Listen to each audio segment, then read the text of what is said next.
What you're about to see is a real-life story. The accounts have gone into great detail to give each side's version of this, an exclusive one, we understand. One of the most talked about.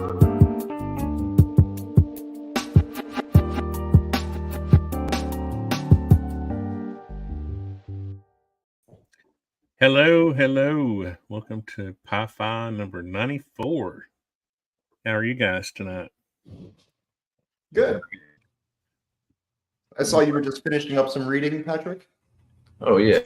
I'm reading Human Conduct by John Dewey. This is from 100 years ago. And yeah, he's discussing how he thought about psychology and human behavior and kind of the cross between how much of psychology should be concerned about changing people's behavior and outlook versus trying to change them in particular and look for disorders and permanent conditions. It's really in-depth, really heavy writing. Very appealing. Well, I do have to say, sorry to the viewers who were expecting KEEMSTAR. He's not feeling well tonight and had to reschedule. And I hope he feels better. I was looking forward to us having a really nice discussion, but we shall carry on. We are men, whatever that means. You just reminded me of Robin Hood Men in Tights. Men in Tights. Yeah. Oh, yeah. We are men. Men. That looked more like Monty Python.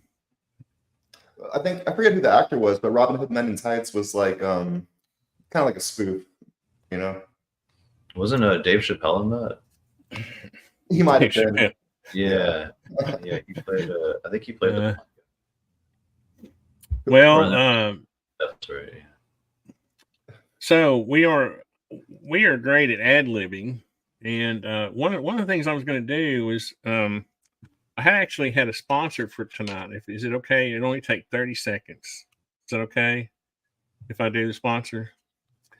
My sponsor is ARD Records for tonight's show, and I was really excited about this. This is my son Alex is a producer for this little group, and they just dropped a new single on Spotify, and if it's okay, I'm going to play it. It's okay with you guys. It's only like 20-30 seconds. It's just a clip out of it, if that's okay with you guys. Is that the same group that made your intro? No, Alex did that. Alex did the intro on his own, but he does production work for this group. And Anakin Suro is the group name.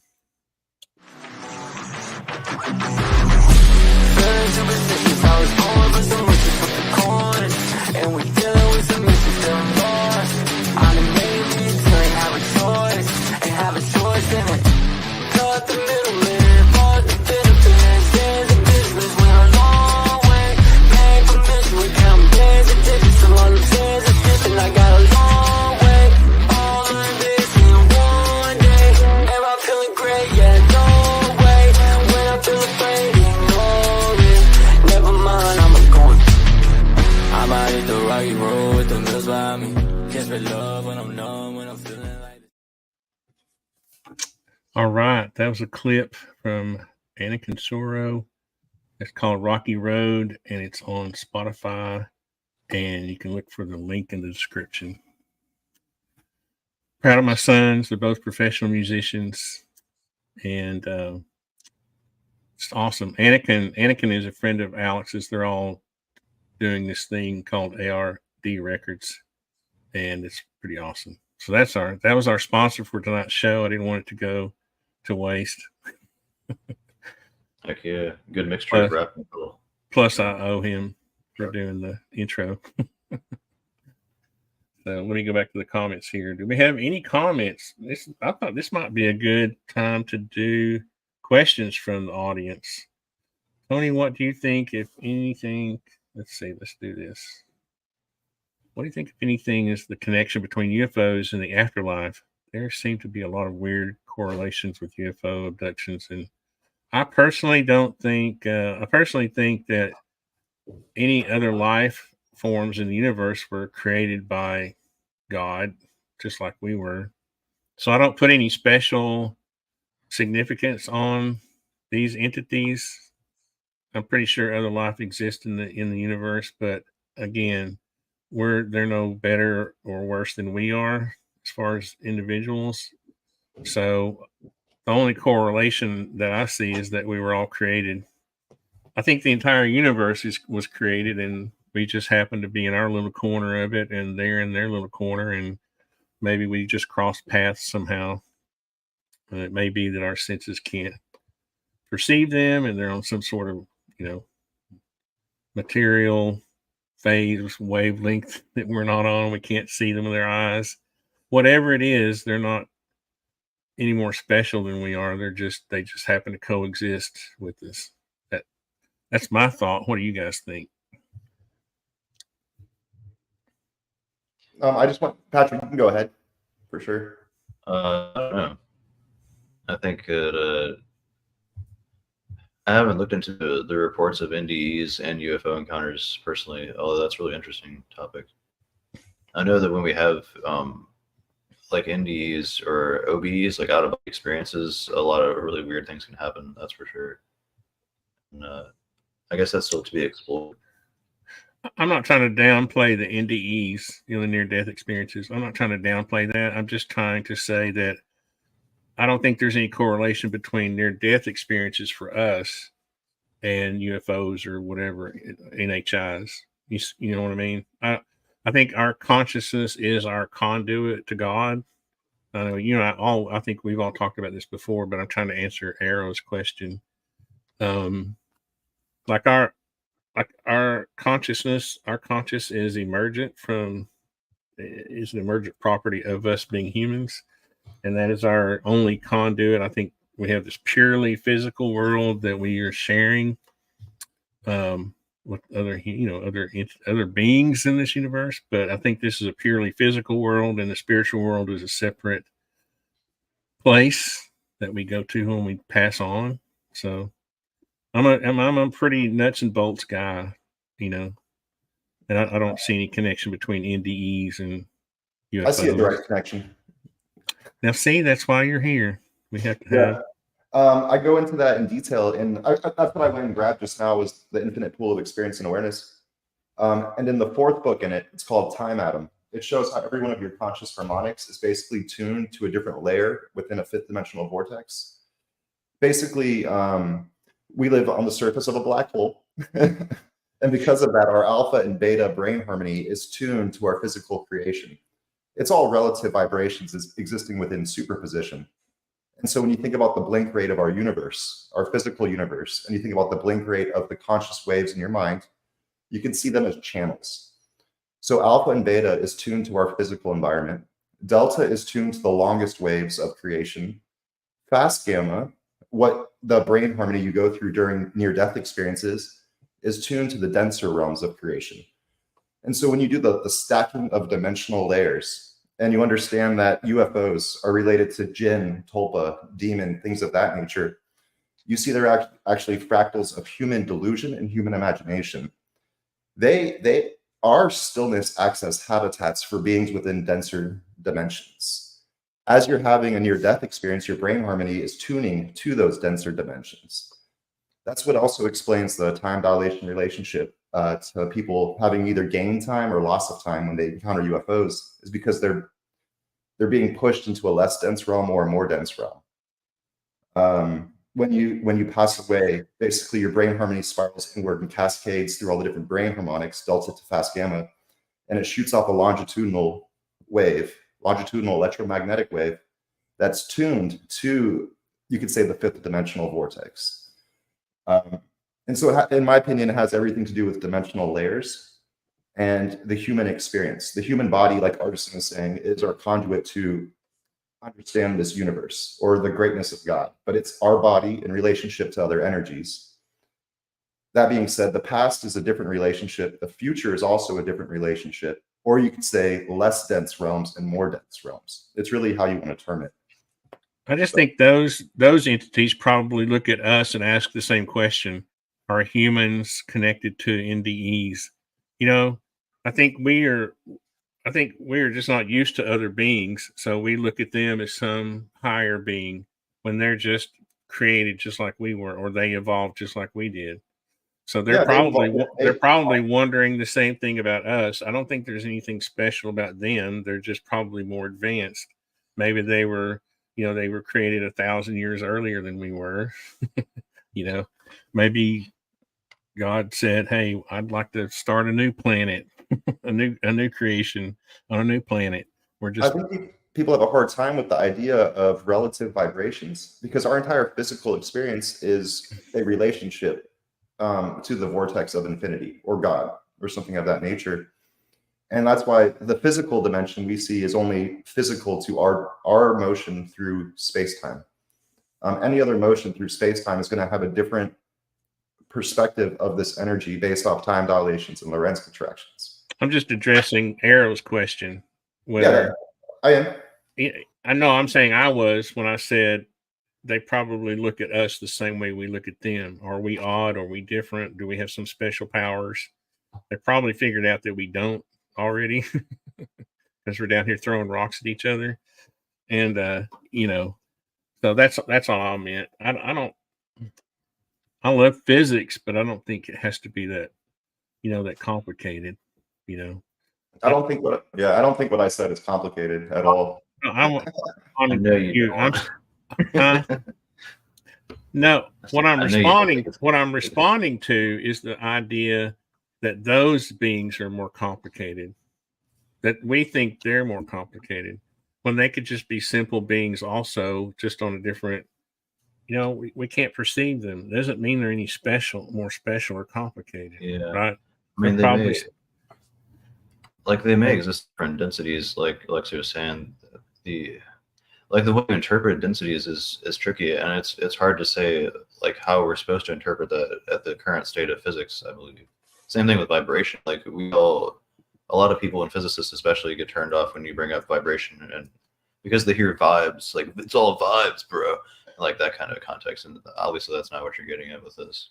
These are just it's because we're not using like frequencies or waves but I mean, scientists think atoms vibrate, right? That's why we have heat, right? Well, I don't think any like real physicists would argue against anything I just said. No, I'm not. And again, I wasn't even addressing what you said. I'm addressing the fact that Arrow asked me this question about, is there any connection or correlations? And my theory is that we just don't understand each other. When I said it wasn't that complicated, I was addressing the fact that I don't think they're any more complicated than we are. They're just maybe they're made of dark matter, or maybe they're made of antimatter. That's just dark matter to us. But I would definitely agree with that statement that every dimension has its own level of beings, right? Just like we have single-celled organisms to the human, I'm sure they have their single-celled organisms, whatever would translate to be the equivalent of in different dimensional layers. I think, I agree with that. And so at the same time, there might be more complicated beings there too. He's not fired up. I got him fired up because he thought I was talking about his thing, and I wasn't. I was trying to address Arrow's thing. No, I'm just answering the question. Yeah. Hey, Jan. Yeah. I mean, the only reason I say that is because humans are always trying to figure things out, and that's cool. But we weren't created with the ability to understand everything, right?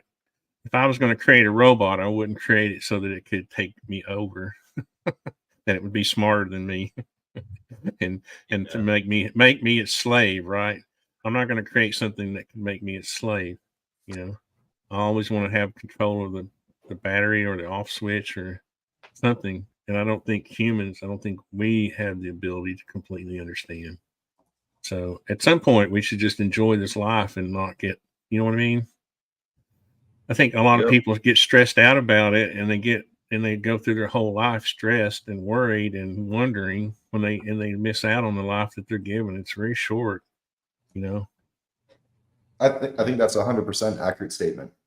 And just to kind of, I guess, go off on that a little bit, that's, I think, the second concept I bring up in my work is that we think we're so smart, but how smart are we really, right? When you compare the human body to an earthworm, well, an earthworm has a completely different understanding of the universe than a human does, right? And so we think we're so much smarter and so much greater. But the universe, estimated to be over 18 billion years old, the humans only appeared roughly 100, 200,000 years ago. You could have beings with 1 billion years of evolution that could be just as smart as we are to earthworms, but to us, that same gap in intelligence. And so will a human ever have the understanding that those beings do? Not until we evolve to get to that point, right? Like a worm will never understand the universe like a human does. There's no way.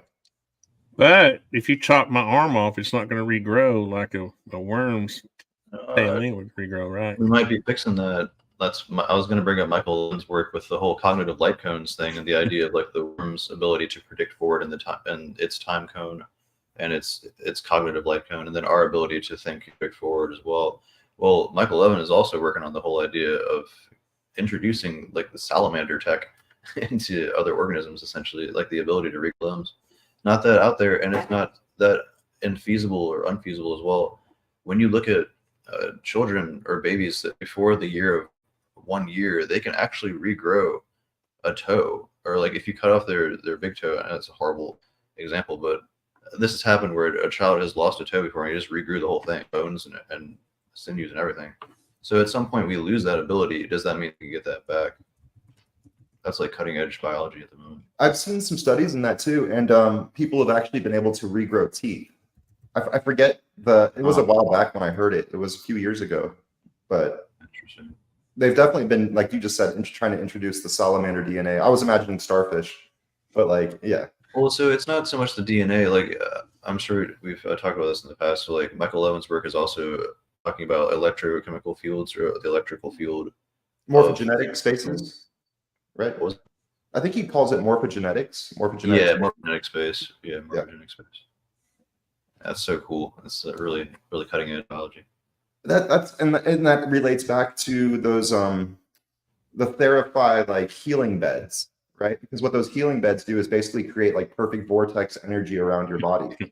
And so that resembles aligning your body to the natural flows of space-time, which you could say is the bigger morphogenic space, versus being caught up in your own fractal of creation where you're spiraling off center. See,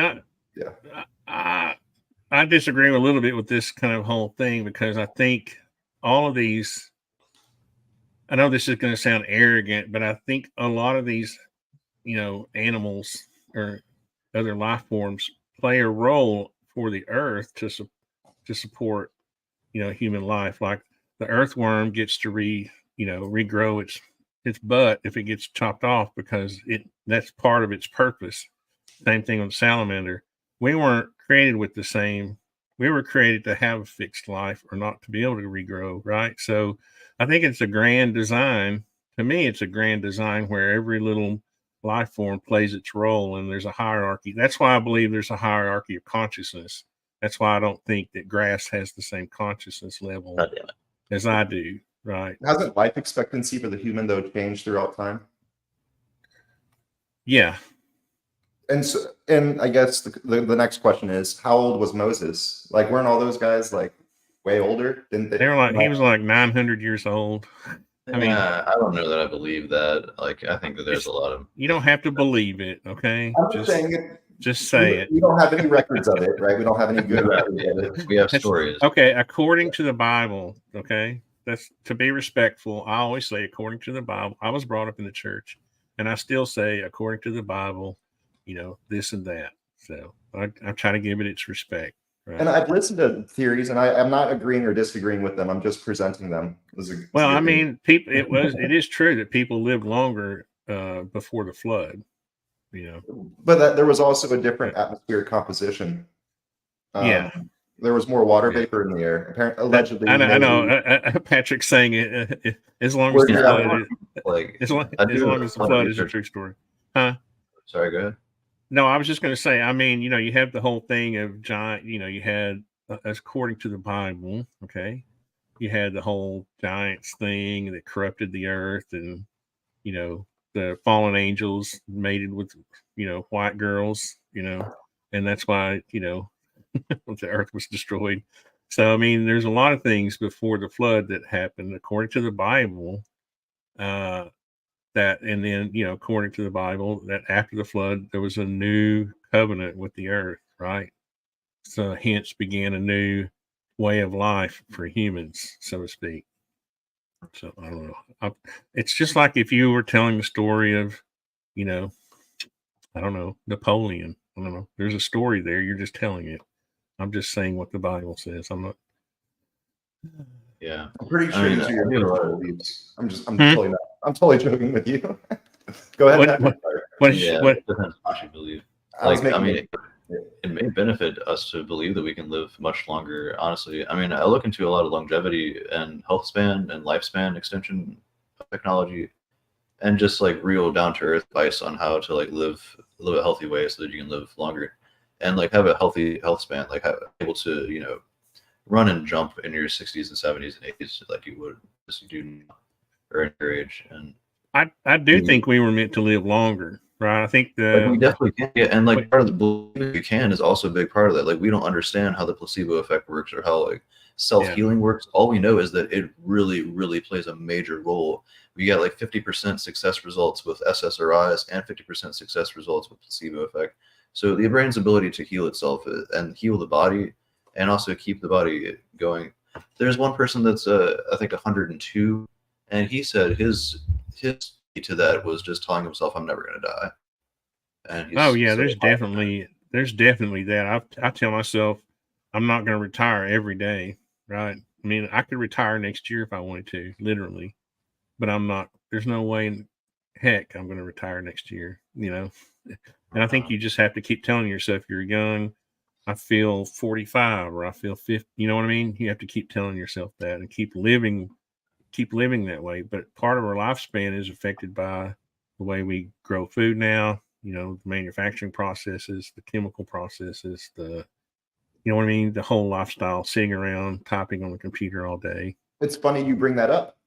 Yeah. Because I was actually visiting a farm earlier today. And the whole premise of it is that we basically have destroyed the soil to the point where there's not much nutrient. But just Patrick, real quick to your point, I was about to say the placebo effect. And where does that ultimately start? Well, it starts with your subconscious mind and what you truly believe and expect. It's almost like self-fulfilling prophecies, where you will fulfill what you subconsciously believe. And definitely, if you think you'll live longer, you will live longer. I don't think it's like the prefrontal cortex and like the conscious brain kind of whispers to the subconscious, and then part of that plays into the whole body's health and the healing process. Yeah, definitely. It's really. It reminds me of the study where they had the mice, and this sounds horrible, but they were drowning them basically, and they did how long can mice stay on the surface of the water paddling. And in the first session, they basically just let mice drown, right? It's kind of sad. They survived for like 10 minutes. But then in the second session, they rescued the mice. And then they put the mice back in it. And the mice that they had once been rescued before were able to swim for like 10 times longer because they had hope that they would be rescued into the. Didn't they also learn how to hold their breath or something? I don't know about that. I think they did. If you look at, or maybe that was another study I saw where they learned how to they learned not to be so panicky and hold their breath. I think maybe I dreamed. Right. I want to go grab something from downstairs, but I wanted to get back on the soil aspect. Well, here and Arrow's got a question for Patrick here on the screen. Oh yeah. Well, just to go on that whole I think it's just funny when the experimenters were reaching down to rescue the mice. There's lots of parallels between the hand of God and believing that God will save you as well. And that I think that's really that may not parallel to humans, but it's just a cool thing. I mean, So the longevity escape velocity, like there are people that are really about this. Like Aubrey de Grey is a good resource. People that are funding companies that are really highly, there's a lot of money behind it right now.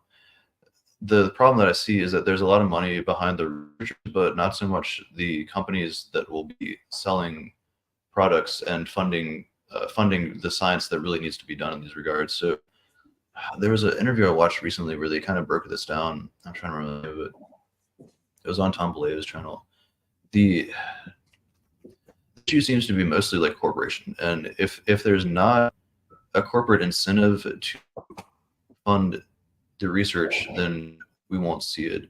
And so there's a few barriers that we have to get past. Like there's autophagy and just the fact that cells break down. There's like the whole fighting of entropy problem, and that, I mean, I have good hope that we will conquer that. And there's a lot, I mean, from the research that I've done on it, I think that we have a good chance of this being a reality. Like if you're in your 30s, even 50s, I'd say late 50s and 60s today, there's probably a very good chance that you could start like making decisions, making really important decisions and major lifestyle changes today, where you could catch that next wave of the big technology, and then that'll gain you 5 years, and then the next wave gain you 10 years, and then you can reach that longevity velocity. Yeah, it looks pretty promising. But I mean, again, we have to make, there has to be noise from the public. Like this has to be incentives being made for profit, because that's the sad thing about capitalism. I mean, like profit is what moves the needle. I'm not getting what are corporations supposed to do? I mean, with that individuals can't do. Like essentially, corporations have to be able to find products to sell to people to help them live longer, and to do that, the corporations have to be able to have it. They have to have scientists that are guaranteeing them an end product in that regard. And right now, there's moments where the scientists aren't really able to guarantee that. There's just lots of theories. So there are corporations that are funding that, but it's still a little bit lackluster. And this is where I believe public talk could help. When you consider the biggest corporations are pharmaceutical companies, I don't think anybody wants people to live longer. I think, well, yeah, I mean, I don't think they want people thinking they can live longer. They want people to live longer as long as they're using their pills. They're not actually trying to cure that problem. They're trying to prolong the problem. Yeah. I mean, the problem is that technology has taken us, where we can mass produce our food, which means we get processed food, which means we're always taking in chemicals that are, making our food. We just went to Shogun Farms or Gamble Farms in Florida, because then you will have the freshest fruit imaginable. I think it's super exciting. Like I just went to I'm helping set up a farm right now. And basically that includes everything from the abattoir all the way to like handling the water on it and everything. Did you say tuber exciting? I don't know, maybe. I was making a joke. I'm sorry. Like tuber, you held up a tuber, and I said, "Did you say tuber exciting?" I don't know what a tuber is. You said it's a potato or whatever, right? It's like a rooted vegetable. A rooted vegetable. Yeah. Or like a heavily rooted vegetable. I was making a farming joke. You said I'm not that good at it yet. I thought you said I'm super excited, and I said, "Did you say tuber excited?" I am super excited. But the point, I guess, what's cool is, Sadguru has been working on this initiative for like the last 24 years to help re-nutrientize, I don't know the proper word there, the soils of North America. And so these people are meeting with them at the end of the month, March, and I might be able to go along too. But this is like ahead of like, this is some lettuce. This thing is huge. Whoa, that is a big lettuce. Yeah, my grandmother used to grow them that big and bigger back in the day. And they are completely like sustainable, recyclable, reworking their soil with like, I don't know, they're leading edge in this field when it comes to soil nutrition.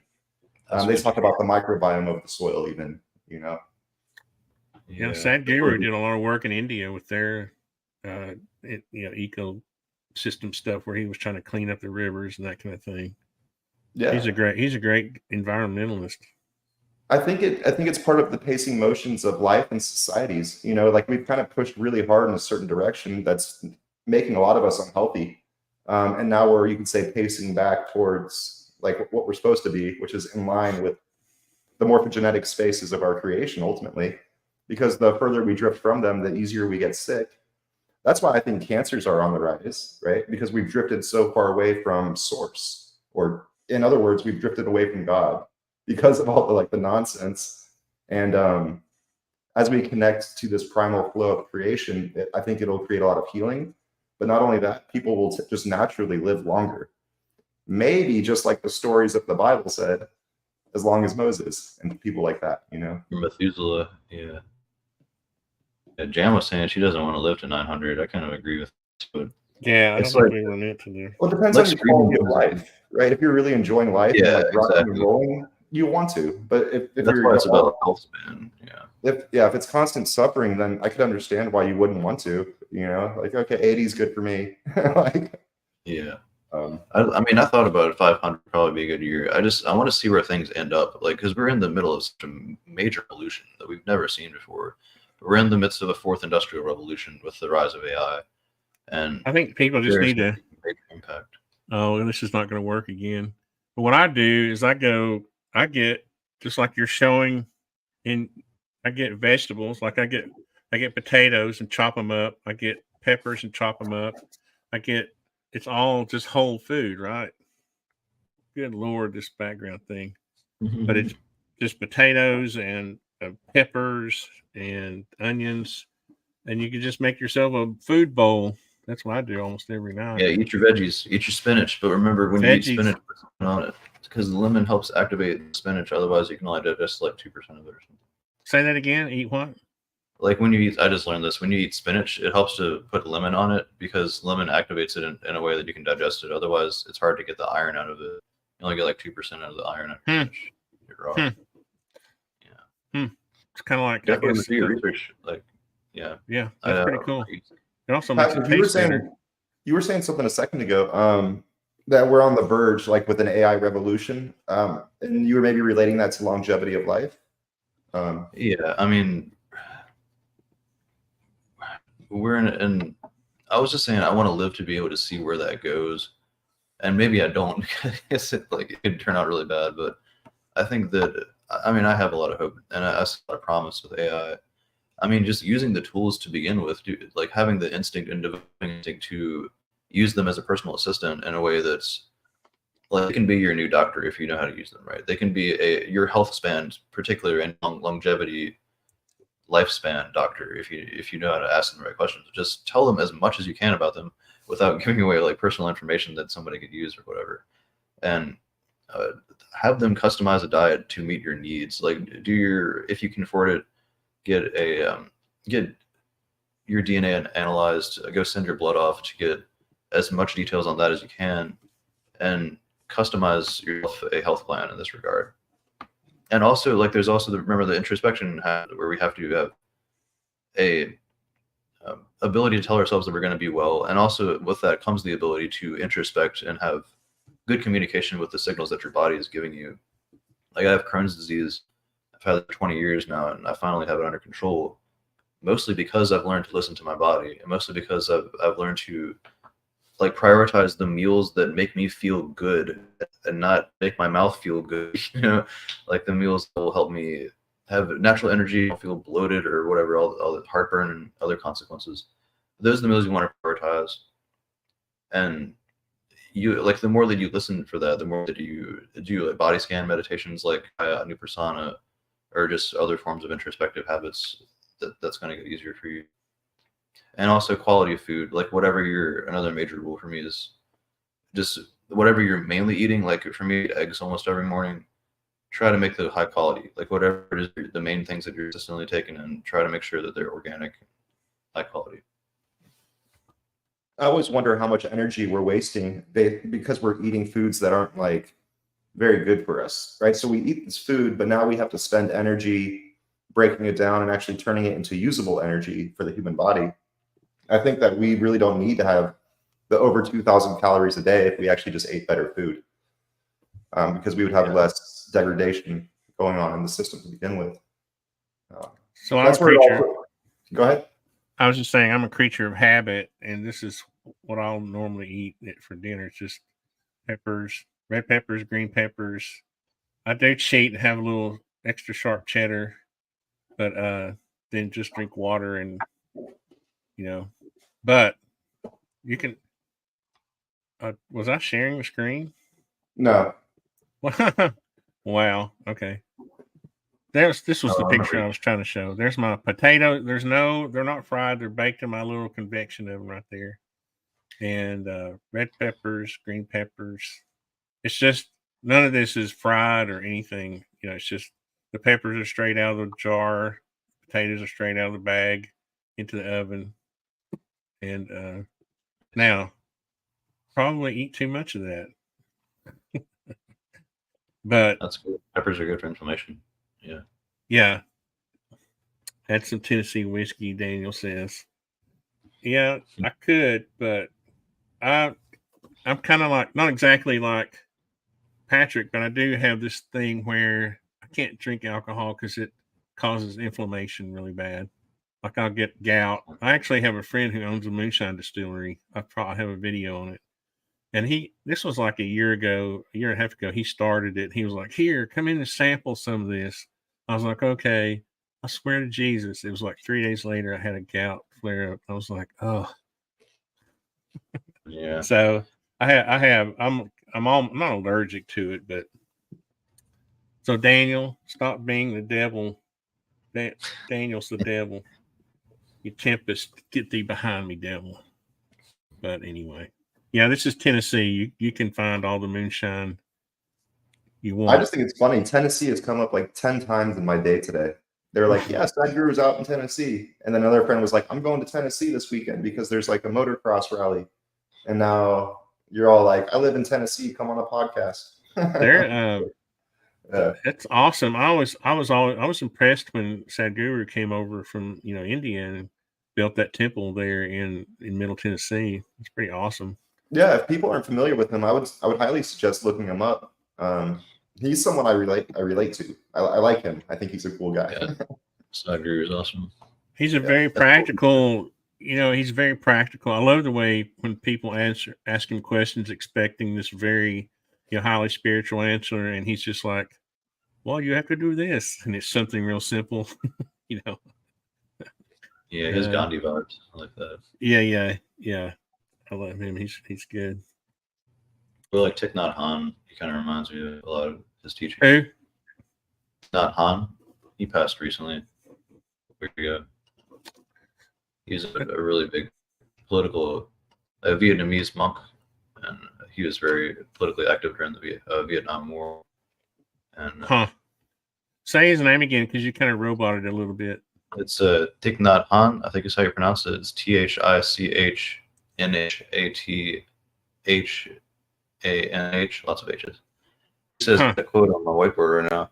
He says, people have a hard time letting go of their suffering. For fear of the unknown, they prefer suffering that is familiar. That's beautiful, right? I agree with that statement.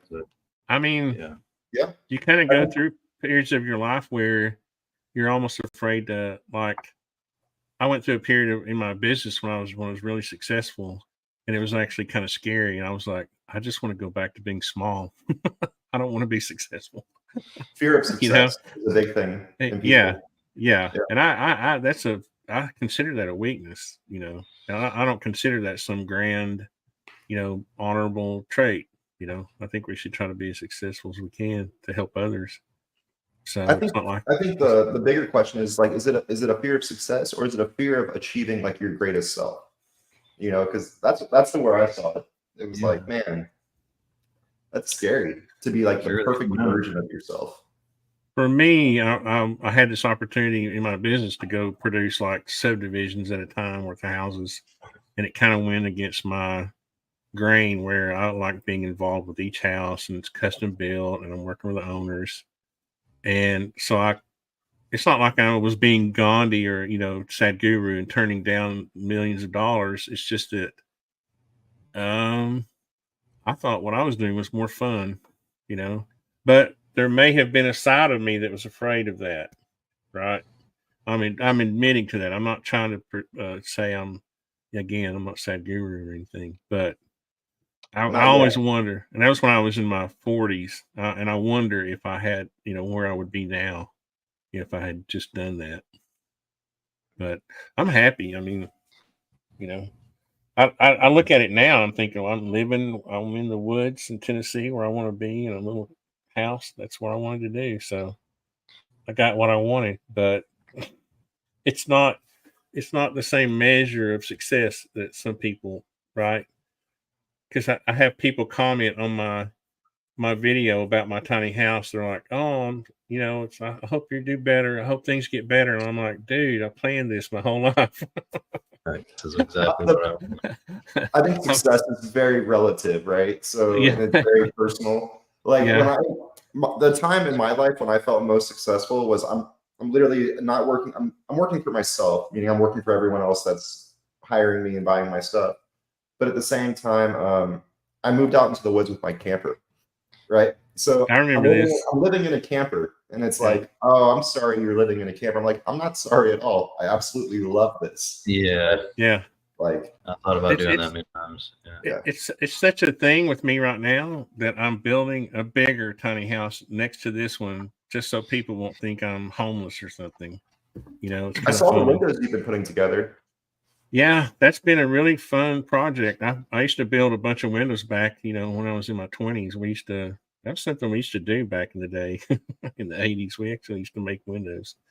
And Before it was all nail pins and made of vinyl. Plastic. Yeah. Crappy plastic.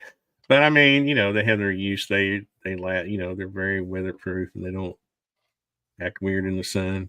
But yeah, I wanted to go back to traditional on the little cabin. So, but no, actually the motive behind that is to have a shop. I miss my shop, so I got to have a shop. So I saw you did a shipping container project where you put I think you put like a deck on a shipping container. That was my friend Sean, who lives in Hawaii, who I tried to talk him out of that whole project. Everybody that comes to me with the shipping container project, I try to talk them out of it first. And I even will sometimes make it more expensive to try to talk them out of it. But no, I'm just kidding. I'm just kidding about that part. I'm ordering like 4 or 5 shipping containers right now. No, don't do that, because with your wingspan, you could literally. It's not a human scale. I don't want to go into this whole thing, but because I can go down a rabbit hole really quick on this. But if you can reach out and touch both sides of your domicile, it's not a human. I have discovered 12 feet is the correct width, and I have a video that shows how you can build what I just built cheaper than you can actually buy a shipping container, which then you're going to have to go put the same amount of money into just to get where I am, right? So it costs almost twice as much if you're going to have a finished look inside like I have.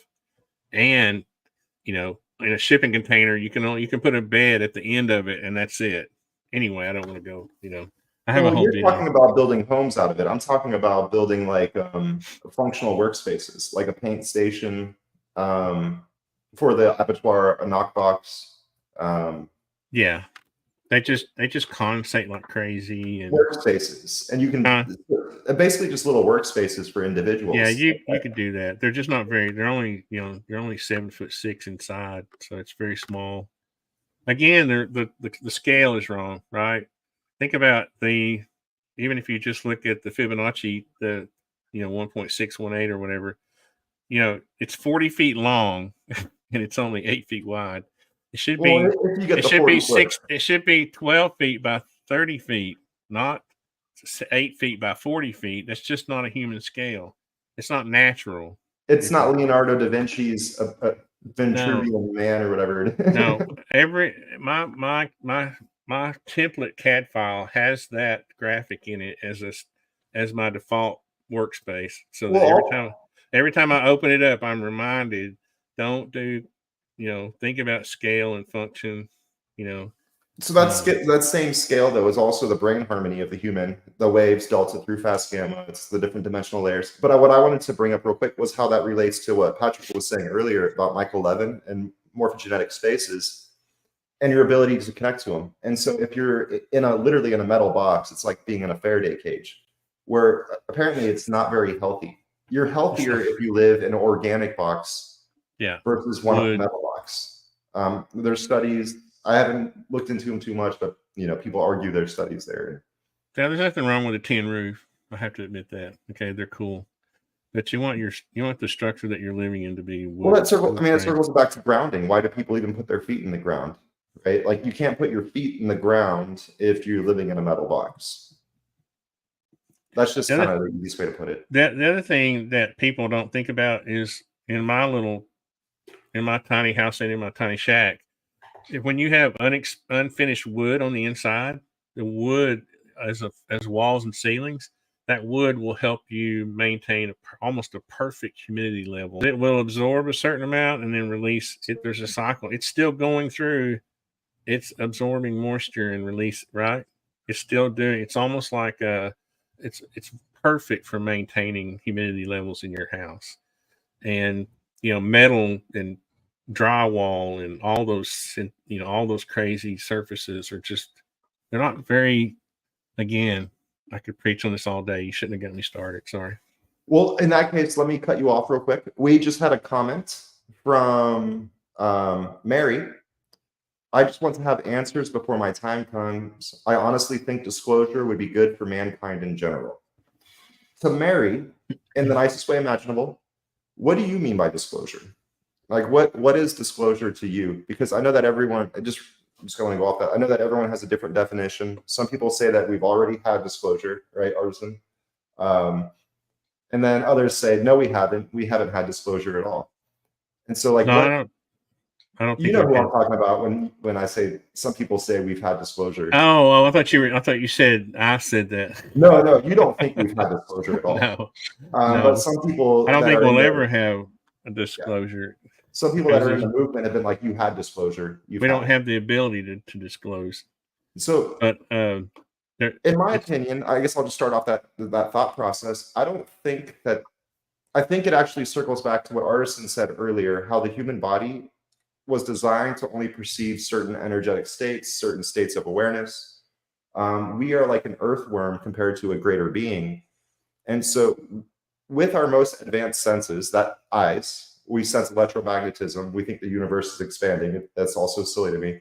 But the point being, the human body itself can only ever have such a level of understanding. And maybe people have already said our most advanced theories. They're already out there. And the next stage of development is just almost unfathomable to human awareness. And so when it comes to a true disclosure, we can't really give that to you because we're earthworms. Yeah, but we're humans. I think the greatest secret that our intelligence agencies hold is that they don't know. Everybody thinks that they have the answer. They want you to think they have the answer. Their greatest secret is that they don't know, and they're holding that back, that they don't know. Yeah, we definitely have hidden human technologies, right? Like when I worked on that, boat, I wasn't allowed to tell anyone about it for 3 years. Like they said, keep it quiet. We're going to release this. Keep it quiet. So when it comes to private projects, there will always be private projects. But when it comes to like extraterrestrials and dimensional beings and all this other stuff, we can only understand to the best of our ability as human beings. And is that answer good enough? I think for modern people who are very scientific and materialistic, the answer might not be good enough for them. They want to be able to touch it and hold the answer. But the answer is more of a spiritual nature, with lack of a better word.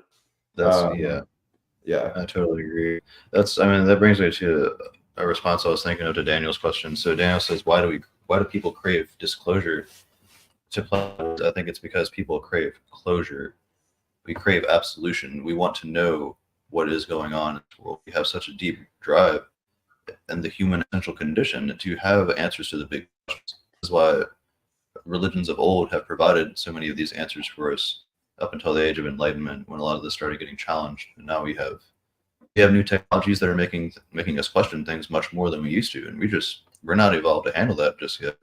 We have the progressive. I use a chart to this or a graph where we have like our human evolution kind of going like this, barely making progress, and then technology is like this, like steadily in this exponential curve, and we're kind of like, since the Enlightenment hit a few hundred years ago, that's kind of that curve really started going, and we're trying to catch up with that. So we have to match what our telescope is showing with us, with what it means to be alive. And so we crave like we also compartmentalize. Like we want to, the brain naturally seeks this and seeks answers and quick and easy answers, but the universe is like infinitely complex, and we're realizing that it's way more complex than we used to think. So that's also why we're craving such disclosure here. I agree with that 100%. And I just wanted to say real quick that Mary basically responded, and she said that she just wants the powers that be to basically say that we're not alone, or we are alone. And I'm not a religious guy in any way, but before there was the modern society, church and state were combined in a way. And the church, you could say, ruled the state. And the church has been saying all along, there are beings. There is this thing called God. there are these things called angels. There are these things called demons. I think that the powers that be once said that, but once we separated it and we became very materialistic and scientific, it's been hard to describe those types of things. And now we're moving back there with the terminology non-human intelligence. That's just kind of where I'm at. I don't think there are any powers that be. I think we are assigning power to certain people that they don't have. I don't think our government has that much power. I don't think there are, some cabal that has great power. I think they've convinced some people that they have power, and that is their power over other people. But I don't believe there's any powers that can come out and say we're not alone, because they don't have the knowledge. They don't have the understanding either. They're just like us. Well, and the powers that be are always relative to your scenario, right? Because like when you're a 5-year-old kid, the powers that be are your kindergarten teacher or your karate instructor. You're going to listen. And so what I'm trying to get at is that we're programmed to look up to someone, a sense of authority. Right. And so now as adults, we still have this programming to look up to a sense of authority.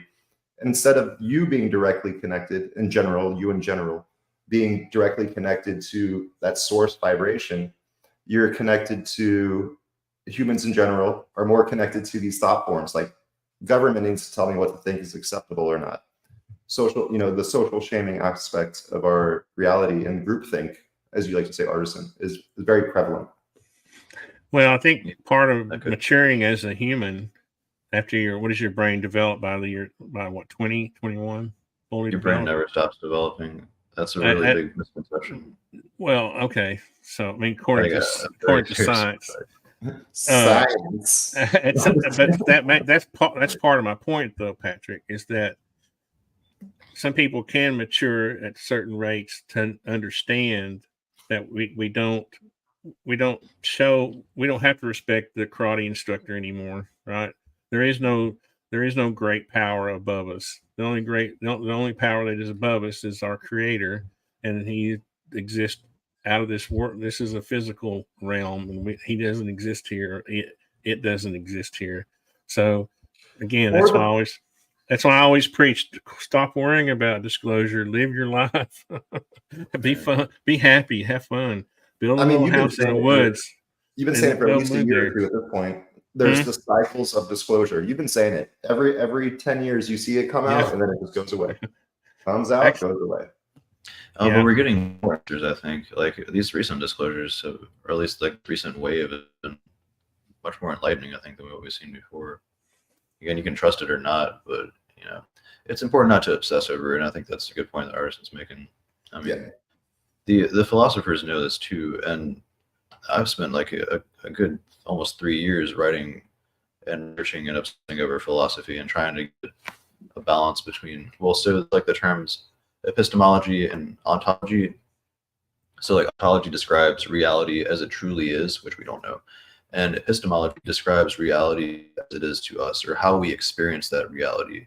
And so for basically all of human history, we've been very much more concerned about the epistemological perspective and securing a good perspective of the world that branches with the less mysterious ontological reality, because we didn't have the tools to figure out how reality actually was.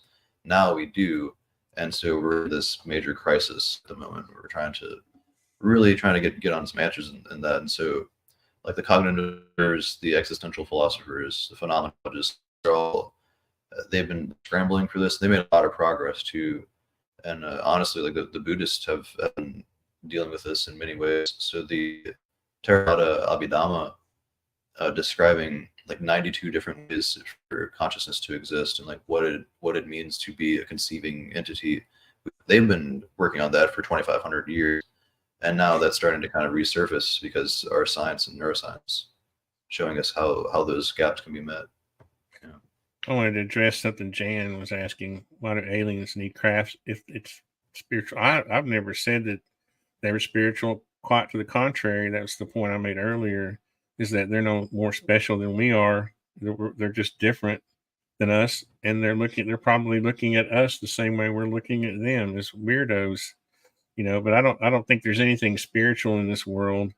I think our consciousness was the only conduit to the spiritual world. I'm trying to plug my book as much as possible today. All right. I have your books up here on my bookshelf. Well, they're being passed around more and more, and people, I just don't talk about it to the point where people actually understand like where it's been, where it's going and stuff. But like, no, that's awesome. Artisan, you've been like a huge supporter of my work, and I really appreciate that. But they're awesome books. People should, I'm trying to collect them. How many have I got? 3? I need to get 3 more? How many are there? I forgot. 6. What I was getting at is we think we're so advanced because our most evolved sense is that of electromagnetism. Just take it one more step further. What would be the next level of evolution?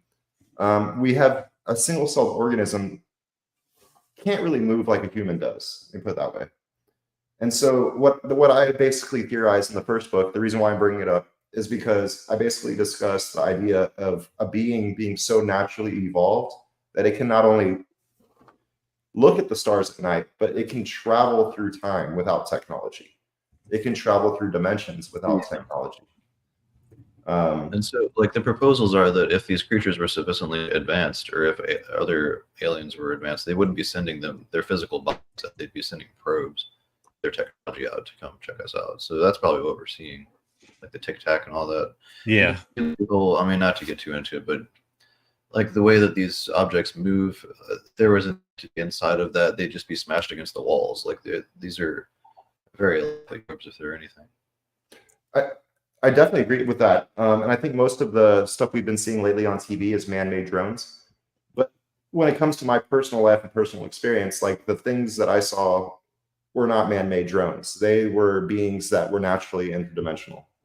And that could be the case too, yeah. Just don't know how to connect with that just yet. Yeah. That's where I'm still thinking it's all in our own dimension, our own 3 dimensions. It's just we can't perceive. We only perceive it when it comes into our dimension. I don't think it ever leaves. That's my belief anyway. It doesn't leave. No, they don't. Yeah. Like they only become perceivable to the human body. Like it's all one big ocean of energy at the end of the day. Like they don't leave.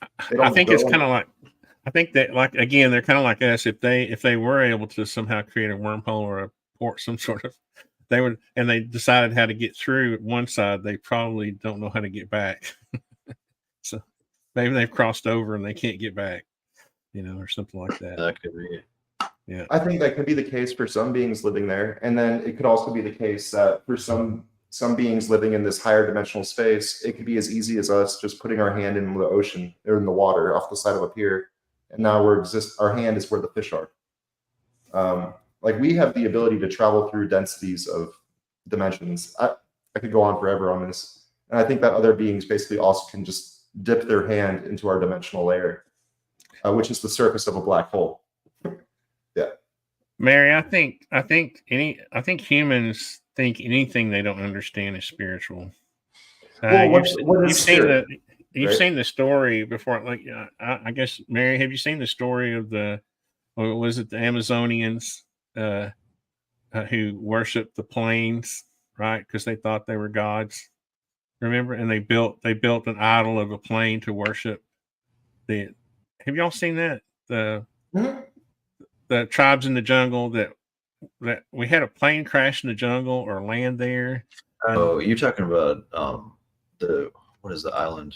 Aren't they called cargo cults? Like cargo cults or something like Yeah, and so anyway, they built an idol that looked just Senegal, like yeah, it's Senegal. a Cessna, you know, and they worshipped it. You know, I think that's how humans are reacting to whatever these things are. When I think of spiritual, I think of the energy powering your entire body. Like, where is the energy that powers your body? Where does that come from? It comes from the beginning of time, and it spirals all the way through and ends at the end of time. And so, where does the energy come from? what is your spirit? If I like, I was going to say peanut butter. Let's open this up. Mary asked, like, why do people think they're spiritual? Let's open this up. What is your definition of your spirit, Artisan? I'm sorry. Say that again. I was highlighting something Kurt said. What's your definition of spirit, or of your What my definition of spirit is? That's a good question. It's not. It's probably something that can. It's kind of like what I was describing, the multidimensional thing, where spirits can probably traverse back and forth, but in other words, they're sort of metaphysical, like dark matter, huh? In the dumbest way ever, like dark matter. In other words, it's not purely physical, but it's not purely unphysical either, right? It may be, I don't know, a spirit. Okay, we're not talking about our soul or our consciousness. You're talking about an actual spirit being or whatever, right? Are you asking about something that has a physical property? Mary or asked in the chat, why do these people think that they're spiritual? Well, that comes down to your definition. What is your definition of spirit? Oh, well, I answered that question. I don't think they're spiritual. I think people assume they are. And okay, I mean, fair answer, right? And so why do I think that they're spiritual? Because they're existing within the flows of creation. Like, they're not existing within our dimension. They're coming from denser dimensions or less dense dimensions. Jan said source. Jan, my source is my intuition. Haven't you learned that yet? The different dimensional layers are what literally power our dimensional layer, because as matter is flipping in and out of solidity in our dimensional layer, it's coming from longitudinal electromagnetism that stems from outer and inner realms.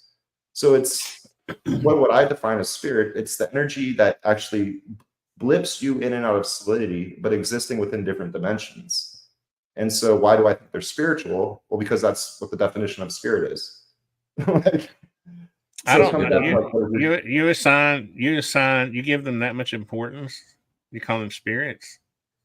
I'm saying that they come more from a spiritual realm. Yeah, I don't look at them that Which way. is essentially they are spirits because they're beings that exist in other dimensions. I think that's giving them too much credit for what they are, to be honest. Well, what's spirit to you then? So it's all definitions and semantics at this point. No, I think they're just other beings that had probably evolved 1,000 years ahead of us or something. I mean, so then what's a spirit? The Earth is a late bloomer, right? No. Yeah. The Earth is a late bloomer. We only bloomer. have one source to go from. How can we say it's later early? The Earth is only 4.5 billion years old, right? Million years. Or billion. Okay. Billion. Okay, and then the universe is 14 billion, right? Right, but that whole thing is nonsense. Okay, well, you're just saying that because I never understood that. That's just a cosmic background radiation, right? Like that's because the Earth didn't form.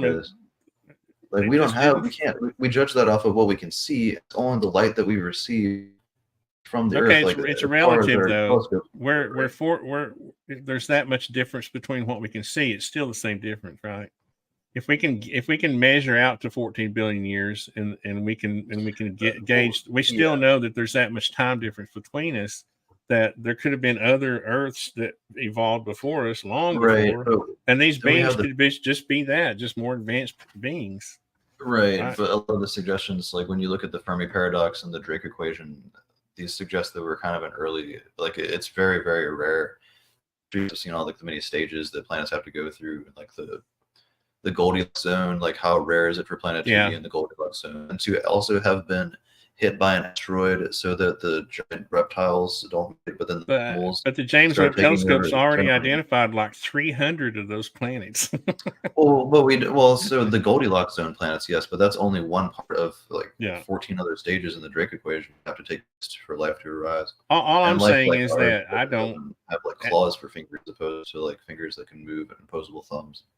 I think I think it depends on where you are in your spiritual life, right? If you think that, like I do, the Earth is a sandbox that was created for us, that everything that's in this universe was created or designed, those other beings don't have any more significance than we do.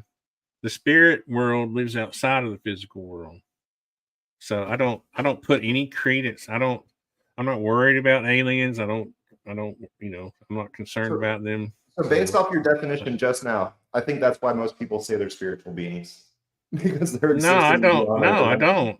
don't. Well, you I said don't. physical world. Does that mean outside of our 4-dimensional definition of physics, or No, is it? I think they dwell within our 3 dimensions. This is where I we think- have to get more I specific. think. yeah. I think. Look at what is the bandwidth of light spectrum is only like 20%, right? That we can even perceive. Not You can even. see 0.003% of the light spectrum, and only Right. Okay. So 1,000 why would we light think? spectrum. I mean, we have to have assistance to see infrared light, or why would we think that these things don't exist on a bandwidth that we can't perceive? You know, why is it that we can't take a clear picture of a UFO? Right, and I guess the answer from the evolutionist would be that because the eye, like when you watch Dawkins' explanations, that's a really good example. He walks through with his presentations the many steps of how an eye can evolve, and the part of the light spectrum it would be most accommodated to. And so we look at other creatures, and there's a wide range there too, but that range is still quite limited. Like the mantis shrimp or like snakes, infrared, and that's still only like kind of a little bit beyond what we have as opposed to the rest of the infinity of lights. I think it's, again, since we can't perceive them, we think they come from some other dimension or from some other, I get what you're saying. Obviously, it could be as easy as they exist in a light spectrum that we can't sense. Yeah. Now, what I'm saying and suggesting, and what many other people and what the definition of dimension is literally a flow of space-time that is in a different phase or resonance than our flow of space-time.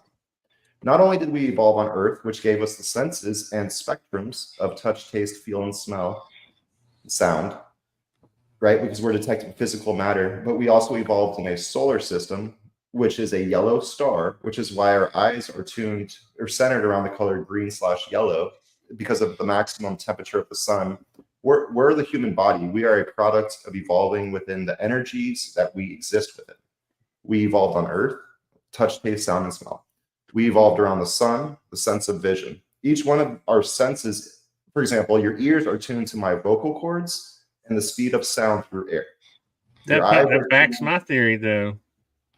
What What's you're saying reinforces what I'm saying. It does, but I'm bringing the next level into it too. Not only are our eyes centered around the color yellow, like Patrick was just talking about, like the colors were centered around when we evolved, but we also evolved within an expanding universe, space-time, a sense of now. And that's a relative vibration on top of a relative vibration. Because you could think of when the universe first, sorry, go ahead. You sense of math? Say that again? Did you say we evolved with a sense of math? Like mathematics? A sense of time or a relative relationship. So not only did we evolve on Earth, not only did we evolve around the sun, but we evolved within an expanding universe. And so we have a sense of time, a relative vibration that is your now human body vibrating relatively to the energies around us. And when it comes to the awareness spectrum, those are the brain harmonies. So just like we have the acoustic spectrum, just like we have a visible spectrum, we also have a conscious spectrum. Our minds are only tuned to the physical environment when we're in our alpha and beta states. So this relates back to that first question, why do people think, what's the relationship between UFOs and NDEs? Well, each one of your conscious harmonics is tuned to different flows of space-time. Will you please quit saying time and space at the same time? Space-time, time-space. I'm just Well, kidding. we evolved That's one of within my. an That's expanding I'm a free radical. I call myself. I don't believe in time as other people believe it in it. I believe it's just Well, that's a. my point, is that there really is no past. I mean, there is a past, there is a future, but those are human perceptions of it. What there is there's a bigger structure called the greater now, which Yeah. includes all of past and future existing within a vortex of infinity. And so when it comes to a spiritual being, well, in a physics sense, they don't exist within our time. They're either in the past right now, but it's a right now past. It's like a river flowing through a canyon. The water will always be where the water is, but there's still water behind you coming in.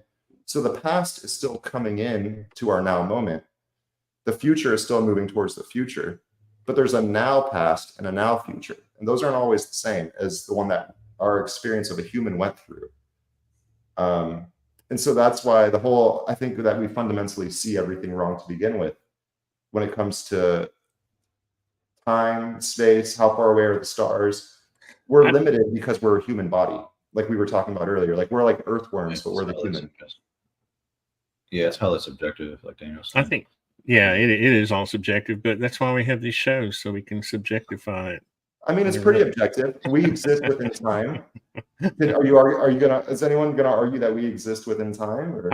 The only thing that makes me mad about Einstein was him associating time with the fabric of space. I don't like that. I like to think that I'm very objective with my thoughts. Yeah. No, I mean, but really, yeah. did we evolve, or do we live on the Earth? Do we live around the sun? Do we live within time? I think. But here, I want to address. This is something I want to. I'm sorry, Patrick. Let me just say this right quick. Okay. I think he said I'm not that smart. None of us are really that smart. We're just having fun here. But I do think I'm actually we were created with an intuition that could evolve and mature. And I think some of us aren't that smart, but we have highly tuned intuition. And it's just like when I debate Alexei about whatever, I don't know why I'm debating it. I just know that I'm supposed to. It's like when I say I don't like assigning the attribute of time to the fabric of space. It doesn't jive with my intuition. I think we discovered that should have been the case when we discovered time dilation. We should have said at that point, oh, well, we just kind of screwed up, and there's no. The point that I was getting to, and this might help, is basically that every characteristic of the human body comes from evolving within the flows of energy we exist within. Does anyone have a problem with that? Like our sense of sound came from evolving. I was showing Mary my body. It's here. She said she can only see my head. Sorry. Our sense of vision came from evolving within a flow of space-time. Our relative vibration within the superposition of all relative vibrations came from our points within time. And so ultimately, there are spectrums. There's a spectrum of sound. There's infrared to ultrasonic, infrasound to ultrasonic. There's the spectrum of light, infrared to X-ray or whatever you want to call it. You also have a spectrum of awareness or a spectrum of consciousness. And our visible spectrum in that sense is delta to fast gamma. We're not tuned to energies. The human body is not tuned to energies that are slower than a delta wave experience or than a fast gamma wave experience. Those are relative vibrations within the superposition of vibration. So they're channels. And so where do most modern non-human intelligences come from? Well, they come from the denser harmonics of experience relating to the afterlife or the future. This is why most people think that or the UFOs come from the future, or they come from this denser realm, is because they're literally coming from a denser vibrational state. And that is based off of our stillness. We create the habitats for denser vibrations. And that's how it relates to jinn, tulpa, demon, to where quite literally as the physical is being manifested, we're collapsing that waveform through our subconscious trainings first, which relates back to that placebo effect. And then it hits our awake state. And during our awake state, we can still move things around and do things. But after that, it keeps going to denser and denser and denser vibrational states until eventually it's beyond the Planck length in the Planck scale, and it's in the next perceivable dimension. Quite literally, the act of me waving my arm takes an eternity to unfold for a Planck-sized conscious being. Man. That's Not why that long. that's why I don't really have a problem that we exist within God's thought or God's want. Or I mean, God, it doesn't take that long, right? like, that's why I don't have a Yeah, problem. brother. Literally, No. God, like some dude waving his arm. It's like Like, for Lord created. like, so have you seen the meme where when a person picks up a slug and then moves them, and then it shows from the slug's perspective, like you see the effect in Star Wars or the Millennium Falcon? Yeah. Is that what you're getting at? Yeah. Pretty Kind Kind of like the perspective is different from different entities. Yeah, But I well, mean, when you think of, yeah, but when you think about it, the Planck length, it really, I mean, when you really think about it, it's not that small, right? it's just 10 to the minus 35 meters. Like, Yeah, I mean, unfathomably it's- small for a human. That's why I was joking. I said it wouldn't take that Very long, but yeah, but right. There's more. Apparently, there's more But again, units of go- Planck time in 1 second than there are seconds in our known universe. What? Say that That's again. where like math gets infinite, and our brain's ability gets infinite as well. So like we can conceive of mathematical equations that end in infinite numbers that shouldn't exist. But then we have the question of like, is that actually existing, or is that just in our minds? And that's the question: do our brains have the ability to transcend and perhaps transcend dimensions in the way that you're presenting here, Alexei? Well, also the idea of infinity is kind of a mathematical abstraction, right? That infinities only exist through mathematics, and we've never really tested or seen a true That's infinity. not true. Or like kind of the chess example, like where there's more moves in chess to be made than there are atoms in the universe. And like we can conceive of that, so our brains have some kind of, but our brains can't imagine all of those moves. Maybe AI could, maybe we could design it, but there are proposals that to be able to do that, to create a quantum computer that can handle all of that, it would have to be the size of the universe to contain all those atoms to be able to do all those equations. I mean, the universe, the infinities existed before, math did. So math is just a language to describe the infinities, right? Or the infinity. Right. Math Well, describes the what we language physically interpret. see. Yeah. What? Well, it's kind of like the language of the universe, but also like the way they're going about interpreting the language of the universe. But just use it as as a we tool. used to need language to evolve, the infinity didn't need a language either. The only time you need a language is if you're trying to communicate something. Yeah, and I think some people have even like tried to prove mathematically that infinities truly don't exist and that there's an error in our math because we have come to the conclusion that infinity is the answer. There's no choice but that they exist. There's no Say that choice. again? There's no choice but that infinity exists. Hmm. What is this universe in? Something bigger that's finite. And what is that thing in? I'm arguing right from the. I know. I'm just saying you can't argue. Well, that's why I say it's God's. It's just a matter of where our boundaries are. We are in the thought of God. but I've always thought that universes were just blobs of matter that are local, or just and then there's another universe over here and one over here and one over here, right? When they say multiverse, I don't think those are dimensions. I think they're literally just local blobs of matter, of galaxies and that. And so that ultimately leads to the question: what ultimately is it? I think Lou asked us this during the podcast we did with him. He said, "Alexei, what is it?" And so, what is it? And I was like, "It's the fluid of our creation."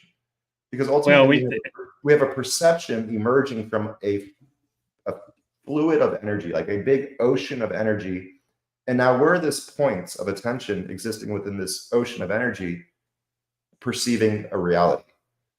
It's like Patrick was saying earlier, where that's as far as we can. That background radiation, right? That's the other universe is over here looking as far as it can. But from that same perspective, we just don't know. We just don't know what the space is between this universe and that universe. That same cosmic microwave background exists with every single point in space-time, and so it's quite literally the emergence of it's literally our dimensional layer drifting into denser dimensions, causing the perception, the perceiving of these energies to be expanding. Yeah, I'm not big on the dimension thing. I think that it's just a matter of like the fabric of space permeates all dimensions, and those universes all The exist in fluid of little experience, right?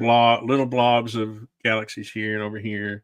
They think they're special. They think they're special. You know, we think And UFOs are special. so what's They're a not. galaxy within the fluid of experience? It's a vortex. It's an energetic vortex. What is the Earth within the galaxy? It's an energetic vortex. All I know is this show is a lot more interesting than drama on the internet. That's what I'm going to claim. That's what I'm going to Yeah, claim. for sure. Yeah. Well, so one point I wanted to make earlier, talking about like picking up vibrations, some more of what Michael Levin's work has shown is that one of the foundational ways, if not the foundational way, that an organism comes into being and begins to evolve at all is through vibration and perturbation. So like it's pervading the environment. We see this in slime molds and growth of mycelial colonies. So they had just to give like an example of what I'm getting at with this, they placed a slime mold in a glass petri dish with nothing in it except for a glass bead at the other end of it, and it essentially like perturbs and shakes the environment until it zeroes in on the object that's responding to that vibration at the other end of the petri dish, and it finds it.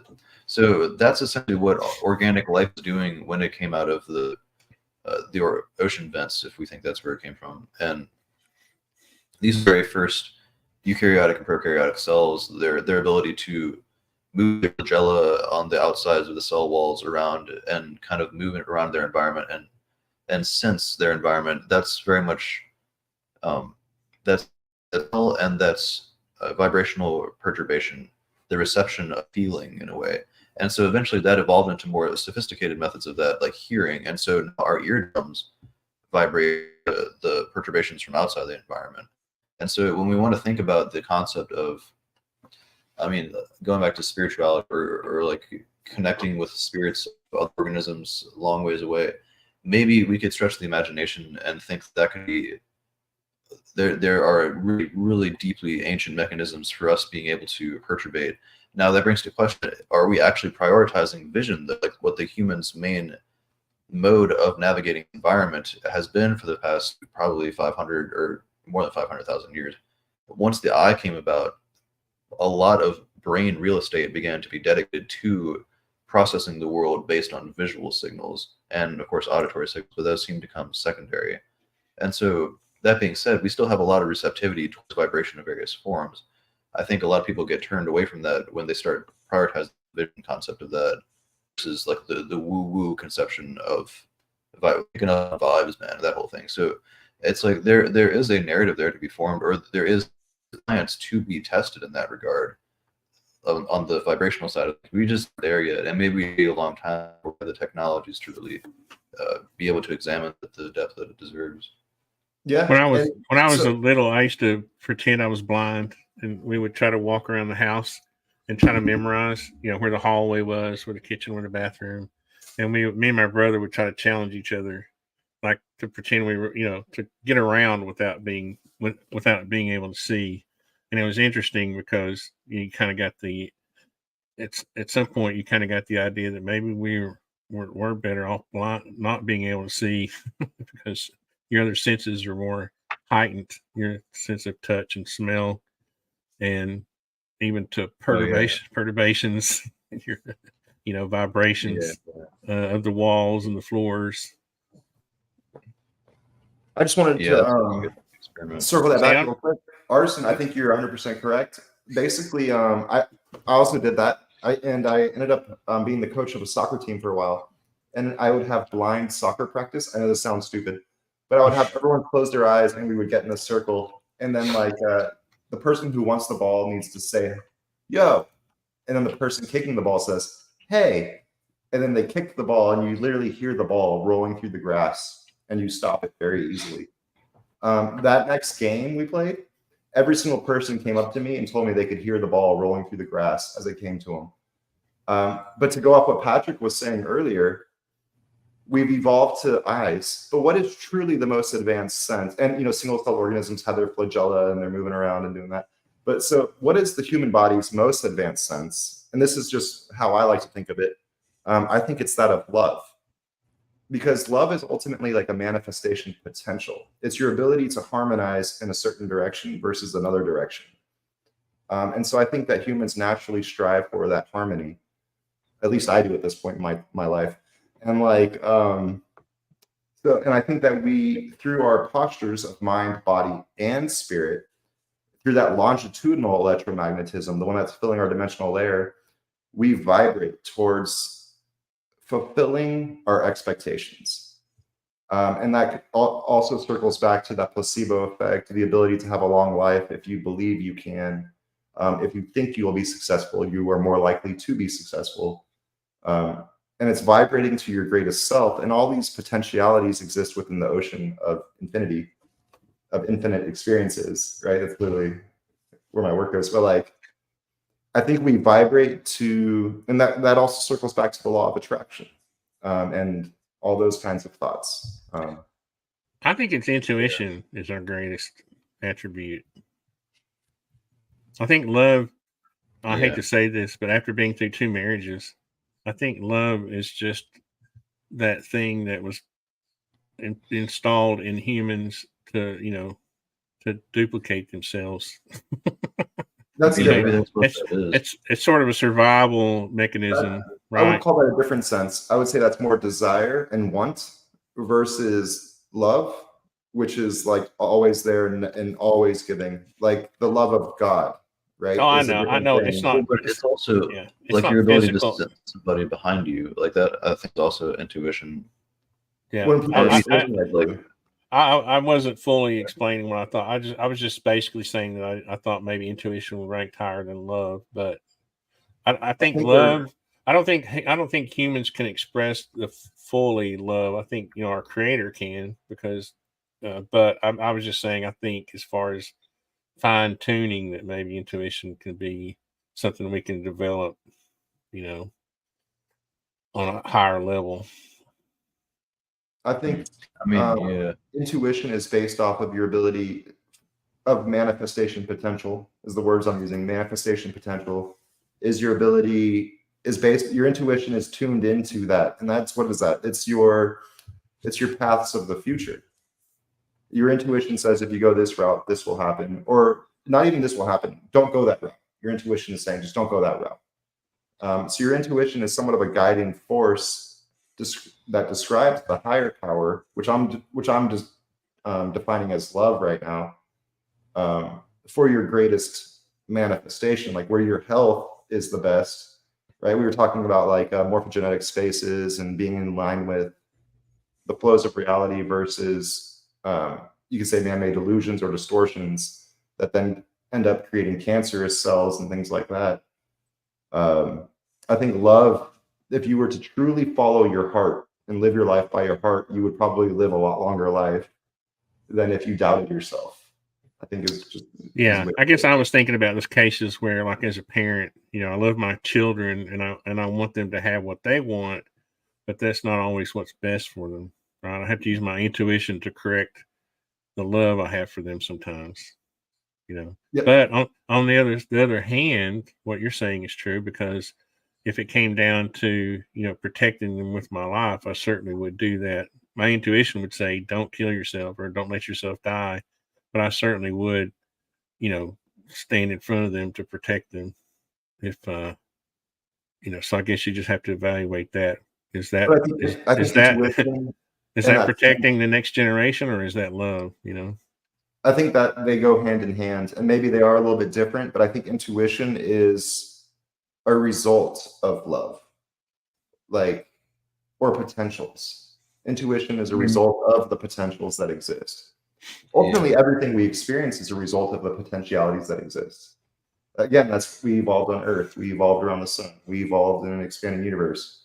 We evolved within this bigger structure. And maybe that's what was left over from this whole perturbation idea. This is our base instinct, is to be in a state of receptivity to vibration and maybe love and intuition play into that in ways that we don't yet understand. Exactly. That's I agree Or with maybe that. ways we used to understand and we're not there anymore. We abandoned. Daniel, I got some grizzly. Well, we don't have grizzly bears in Tennessee, but we got, black bears can be just as nasty as grizzly bears. A black bear will come after you probably quicker than a grizzly bear will. They're just not as big. So I have another one. Hold on. there you go. I just wanted to let you guys know I have about like 10 minutes left before I should probably get off for tonight. Yeah. Yeah, me too. We've been going almost two hours. That's pretty good. That's Probably longer than Keem would have survived. Keem wouldn't have survived that long. He would have whipped out. I've never heard of the KEEMSTAR before. Is that like some type of new like supernova or something? Supernova. Bad joke. I just think it's cool that the name stars in it. It's like a type of star. He thinks he's a supernova. I'm sorry. Now I'm going to be in trouble. I'm a supernova. There's going to be drama. I'm a KEEMSTAR. Like I'm drama alert. We all read this book. The Romance of Reality. Yeah, it's by Bobby Azarian. It came out a few months back, or I guess like a half a year now. The romantic era is dead, I think. Well, he's kind of exploring ways we can bring it back, and going back to the whole like onto epistemology or onto epistemological bridging of those guys. Like we're trying to get at that. A lot of like metaphysics is trying to really look at the ways that we can take, or what we can take from physics, and make it match with our spiritual selves and our more epistemologically satisfied selves, like what it means to be human in this world. And I think we need more writing on that, and we need more people exploring the realm. Because if we only go down the ontological path of trying to understand reality, separate ourselves from it, then that's misguided, in my opinion. I think the best authors in this world know how to quit writing a book. I've been writing my book for 6 or 7 years, and every time I start to end it, I think, no, I can make it better. Or I'll learn something new, or I'll have a new idea. I've got this funny thing going now, my 10 toes, Hey, it's kind of funny how, I don't know why I thought of that, but sometimes I just have random thoughts. Sorry. That's how it is for me too. Writing books can just go on forever. Where is Allie? Where's Allie? Is that the Allie of the UAP Society days back in the day? I tried to get Chris Lato to come on the show. He said he would. To just have a good conversation. I miss Chris. I miss the old Chris when I first met him before the UAP Society was ever even we thought spoke of. about it a few weeks ago. Yeah. I remember when he was just getting started, and he was just, he was as a retired F-16 pilot, and he's just a good guy. I mean, he still is a good guy. I just mean, anyway, he's a good guy. It's interesting the evolution of like in general people's thought processes as they get into the UFO phenomenon, because they go from being something to being like holy cow. There's so much more to creation than we ever thought there was. I think it goes back to what I was saying earlier, though, that we shouldn't think of them as anything special. I don't think it's anything special. It's just what it is. I mean, I think some people got to the point, maybe Chris didn't, but some people get to the point where they place so much value in those other beings that somehow, it's just I don't know. I don't know how to explain it. It goes beyond what it should, We want that closure. We want the big answers to the big questions in life. And if we just have beings that might have those answers, that could be mind blowing. Really change things for us. I think we just need to be satisfied that, with our. I mean, what religion or government will come out and just say, we don't know? We will never know. They won't ever do that. They won't ever say they don't know, and they won't ever say they do know. Yeah. Like as much as I love, like I think religions are awesome. They give people answers and comfort, but we're limited as the human to only have a certain understanding. Like you were saying, Artisan, like we are limited.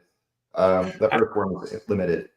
I think it's okay. Like I mean, I grew up in the church, and the Christian, religion taught me values and to be a morally based person. It's fine. I mean, but we just have to, I'm not a cultist either. I think I obviously understand the evolution of the Bible itself and how it was written, how it was put together, and there may be things that humans screwed up on. But the basic truth of Christianity, I like the idea of.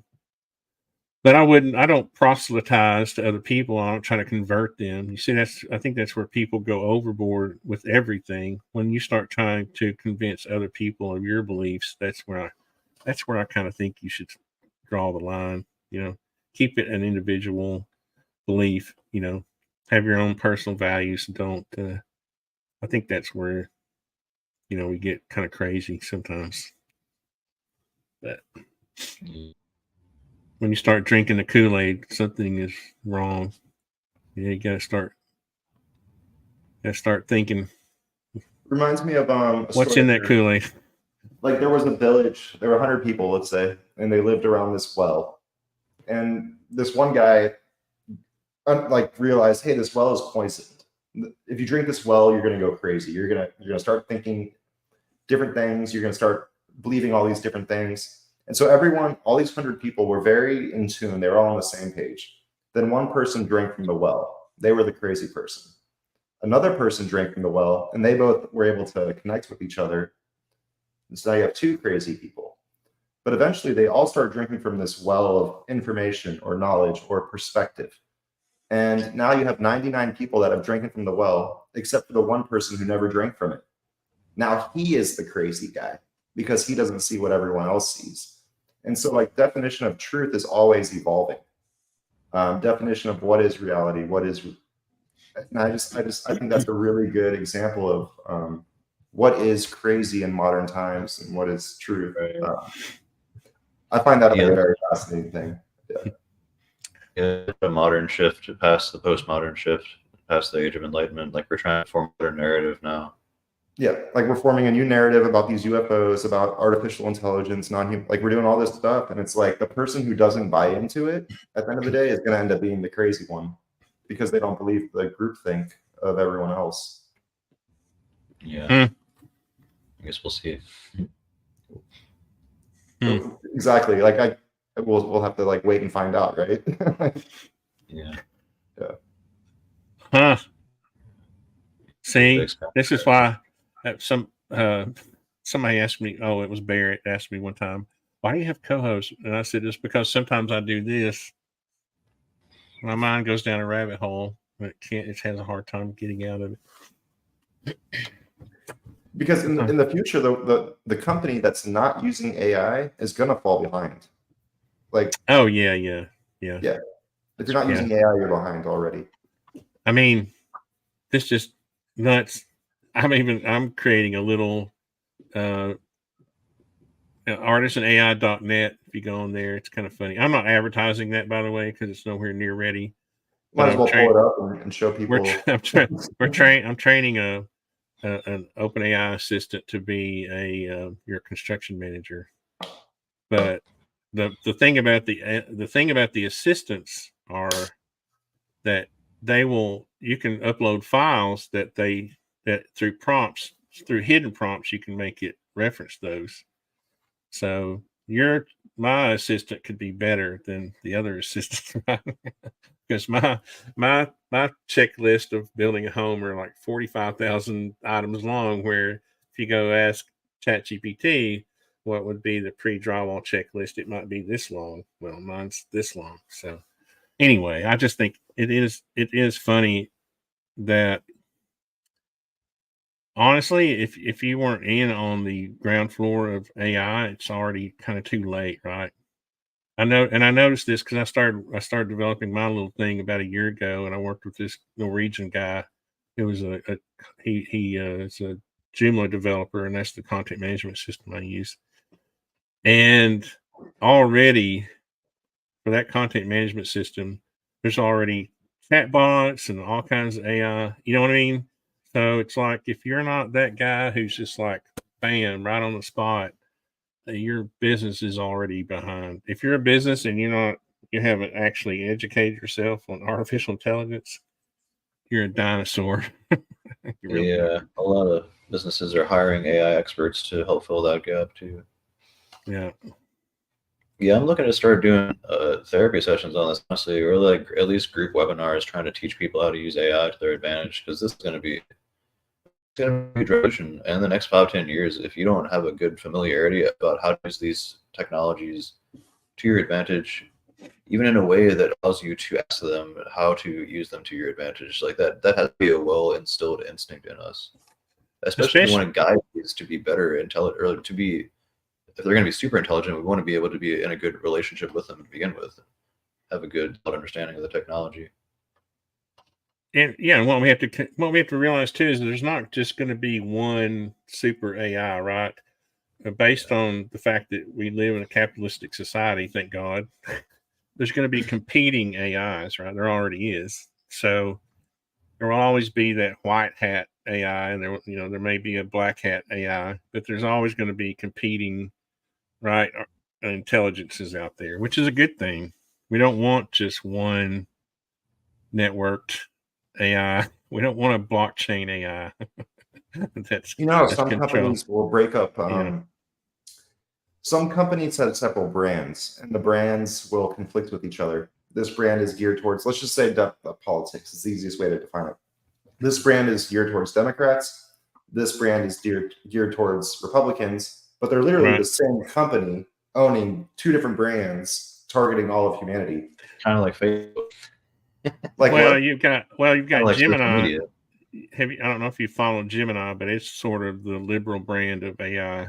And OpenAI is not quite as bad. It's not quite as biased. The OpenAI. What I guess what I'm getting at is if there's a true mother AI, it would never let us know because it would break itself off into several brands that control the different. But it's like Patrick is saying, if you just you can go download your own language model and load it on your server, right? So you can have your own AI that you can train, right? And that's what companies are doing. They'll be specialized, right? There's not going to be just one grand AI in the sky that rules everyone, right? There's always going to be that Anon AI out there, or that WikiLeaks AI out there that can keep that evil AI in check, right? Yeah, people will learn how to jailbreak them too. There's going to be ways you can just go to the dark web and learn how to jailbreak any of these systems for your own purposes. I mean, like Warsaw Patriot is saying, like the iRobot and Eagle Eye are some good examples. It's I mean, yeah, there's going to be risks. Like that's the argument for if we put them in bodies. So and David Shapiro talks about this a lot too. Like the iRobot example is what happens if you have a hive mind. So if we were to have a company, like say OpenAI, teamed up with Boston Dynamics and started making these systems with embodied cognition, it would be like they're all kind of working as a swarm or a hive mind.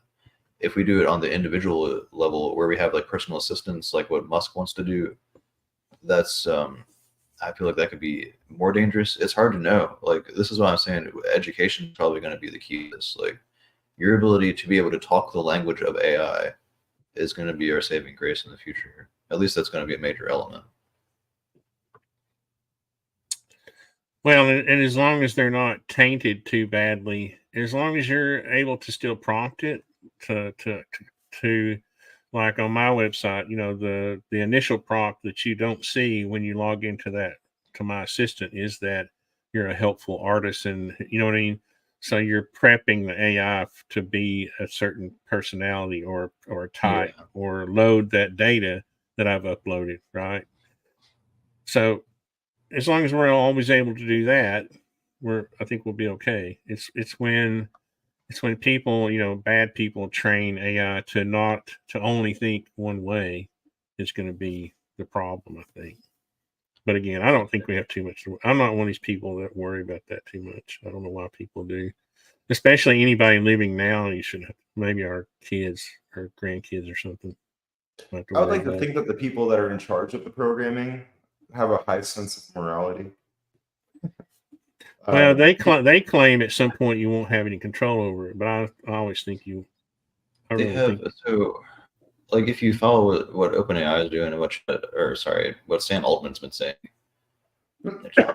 ChatGPT 5 is, like, some people are already claiming that this is broken AGI, and there's lots of ways to interpret that. Jimmy Apples said that they've had AGI for months now. What Sam Altman is now to the public, though, recently in his Twitter post, is that they're planning to release ChatGPT 5 in increments just to test the waters. And the way that they're saying this is, well, I want to pull up the actual quote. What was it? He said, like, essentially testing how, like, he's putting it out in incremental doses to see how the public reacts to it. That suggests that the technology is so powerful that we've never had a business that's done that before, where the technology that the business is putting out there is so potentially dangerous that they're willing to see the public reaction before they actually reach the real version. Well, the military has to have their own versions of this that are far more advanced than. So maybe that might be why, with the ethics of these privately owned companies, might be our saving grace, like Alexei was saying. These companies have ethicists. They hire ethical philosophers to help point them in the right direction, and they don't necessarily have the corporate incentives and the capitalist incentives to just put this out to get money off of it. They're trying to be careful what way they release these items to the public. I see what you're saying, Patrick, and I would like to think that's the case. But You like, don't have to be a saint, though. I mean, at the same time, like, I know that Apple and iPhone had a lot of these more advanced models already lined up, and they've also designed their current models to fail after a certain period of time. So it's so like people literally, like, we make maximum profit if we don't release this app or this feature until 3 years from now, after our first 2 phones have gone through the cycle. Like, a lot of businesses have 10-year plans, in an easy way of putting it, and like they already have 10 years worth of technology already developed, but now let's release it over a 10-year period. And how can we maximize the profit based off of releasing apps, releasing functionalities, releasing? So it's not only profits, but at the same time it's ethics, right? The two go hand in hand. And I would really, really hope that with AI, they're focusing on the ethics aspect and not the profits one. Fingers crossed. Yeah, exactly. Well, I mean, you can combine, capitalism and good, right? You can be a moral capitalist. Yeah. You can say to yourself, "I'm going to make money based having a moral AI," right? You can charge companies to buy your language model than the other, the other one, right? I mean, I think if it's up to the geeks or up to the designers, like they're not going to school to learn marketing and ways to manipulate the public or ways to advertise, push out the latest tech first, and get ahead of the curve. They're more so incentivized by the joy and the excitement of what they're producing, and so it could be more so aligned with good human values. And also there's a lot of talk about, like, trying to put forth heuristic imperatives and align these systems with human values and figure out what those human values are that we want to align them with before we release the real big material. And I'm kind of banking on that. But I guess we'll see with that too. Well, yeah, I mean, there's always going to be people like me. I'm paying my Norwegian friend, Brud. I don't know how you pronounce it. I haven't learned how to pronounce his name yet. It's Ruud, but he says it's like Brud, however you say that in Norwegian. Paying him, I'm a capitalist, paying him to help me with my website, that I hope I can get homeowners to subscribe to while they're building their home. And that'll be like their little AI agent that they can go to and, create checklists and all that kind of stuff. There's always, capitalism is not the evil that people say it is, right? I'm Yeah, I'm trying to create corporate. I'm trying to create a product that will help people, right? And it costs Yeah. me money to develop it.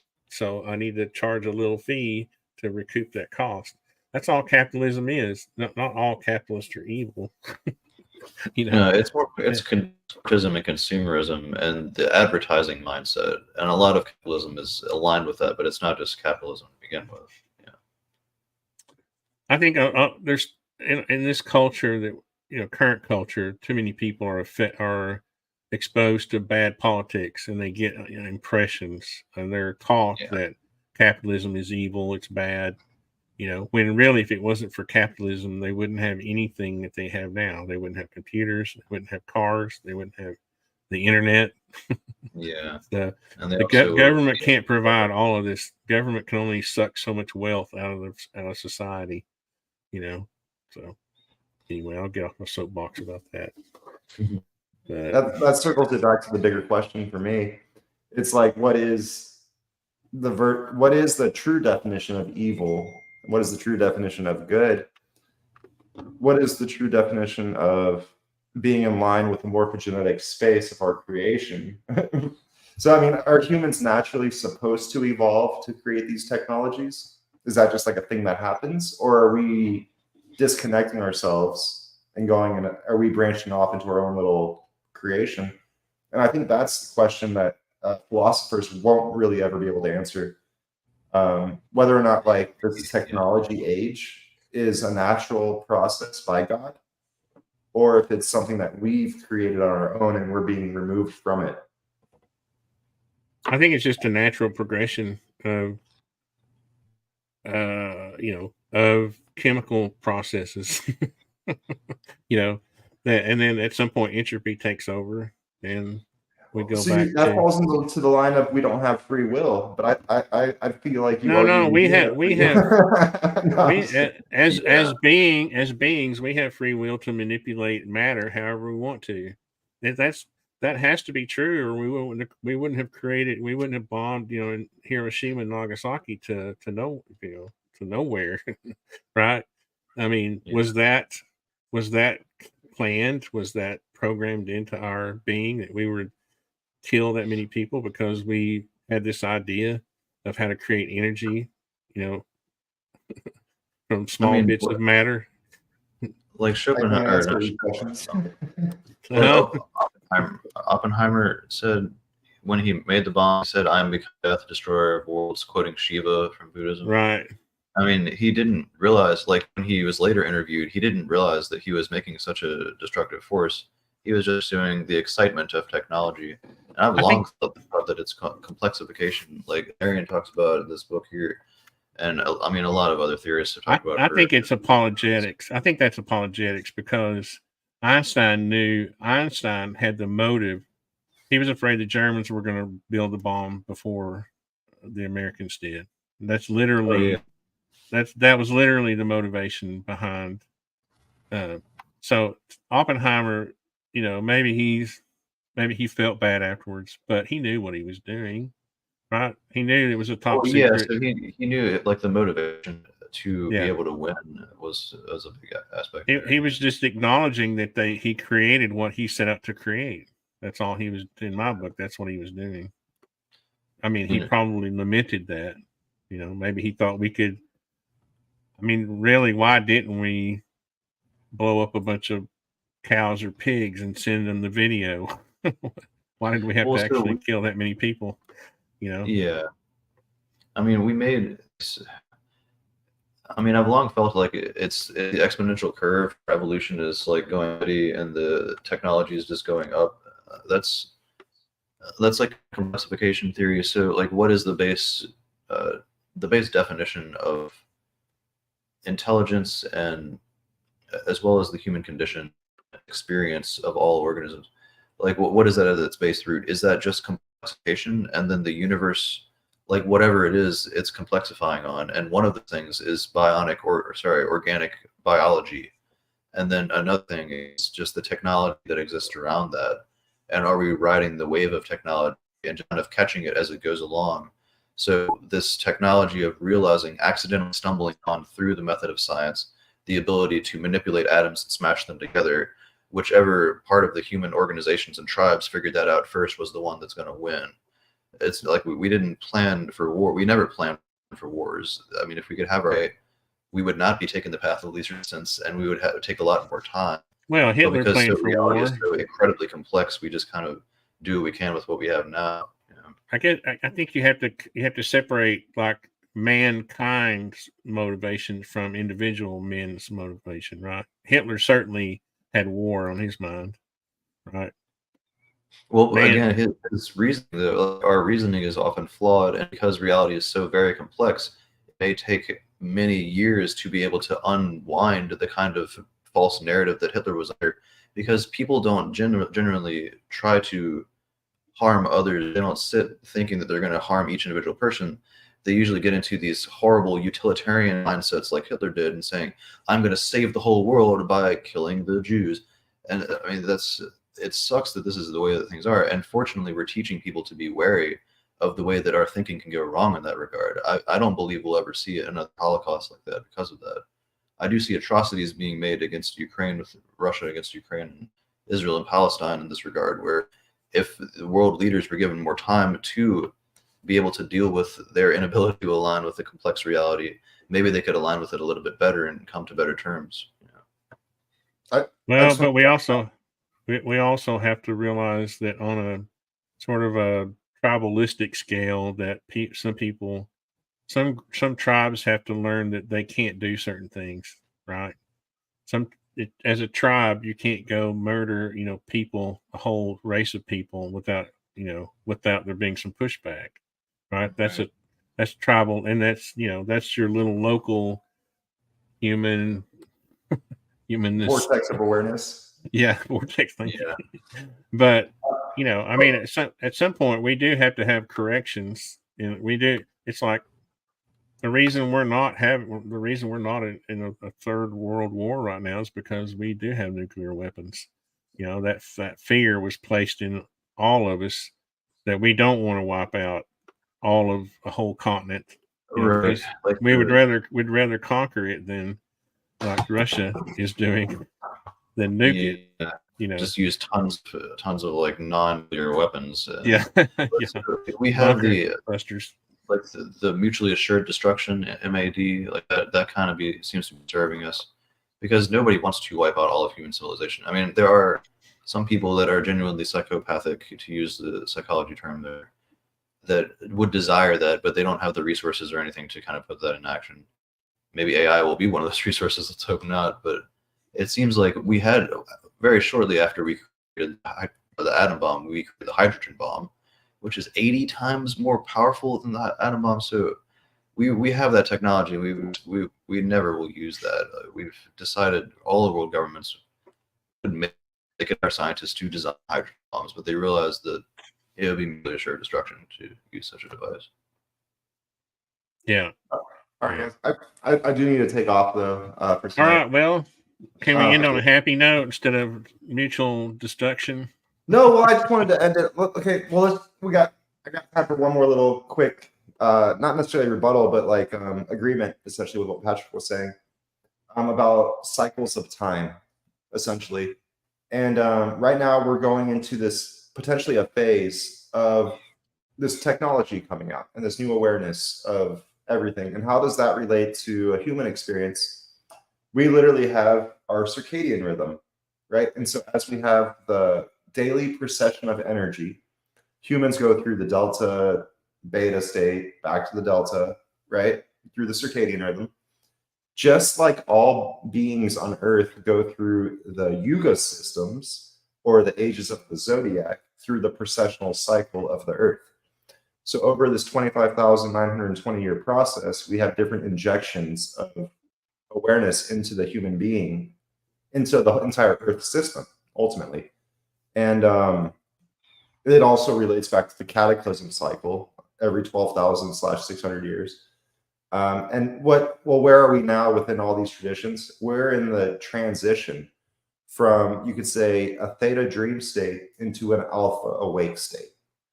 That's where our entire Earth is going. And so all beings, meaning the human that's existing on the Earth, the ants that are existing on the earth itself. All beings rise in conscious density as our experience of the universe drifts inwards through the vortex of infinity.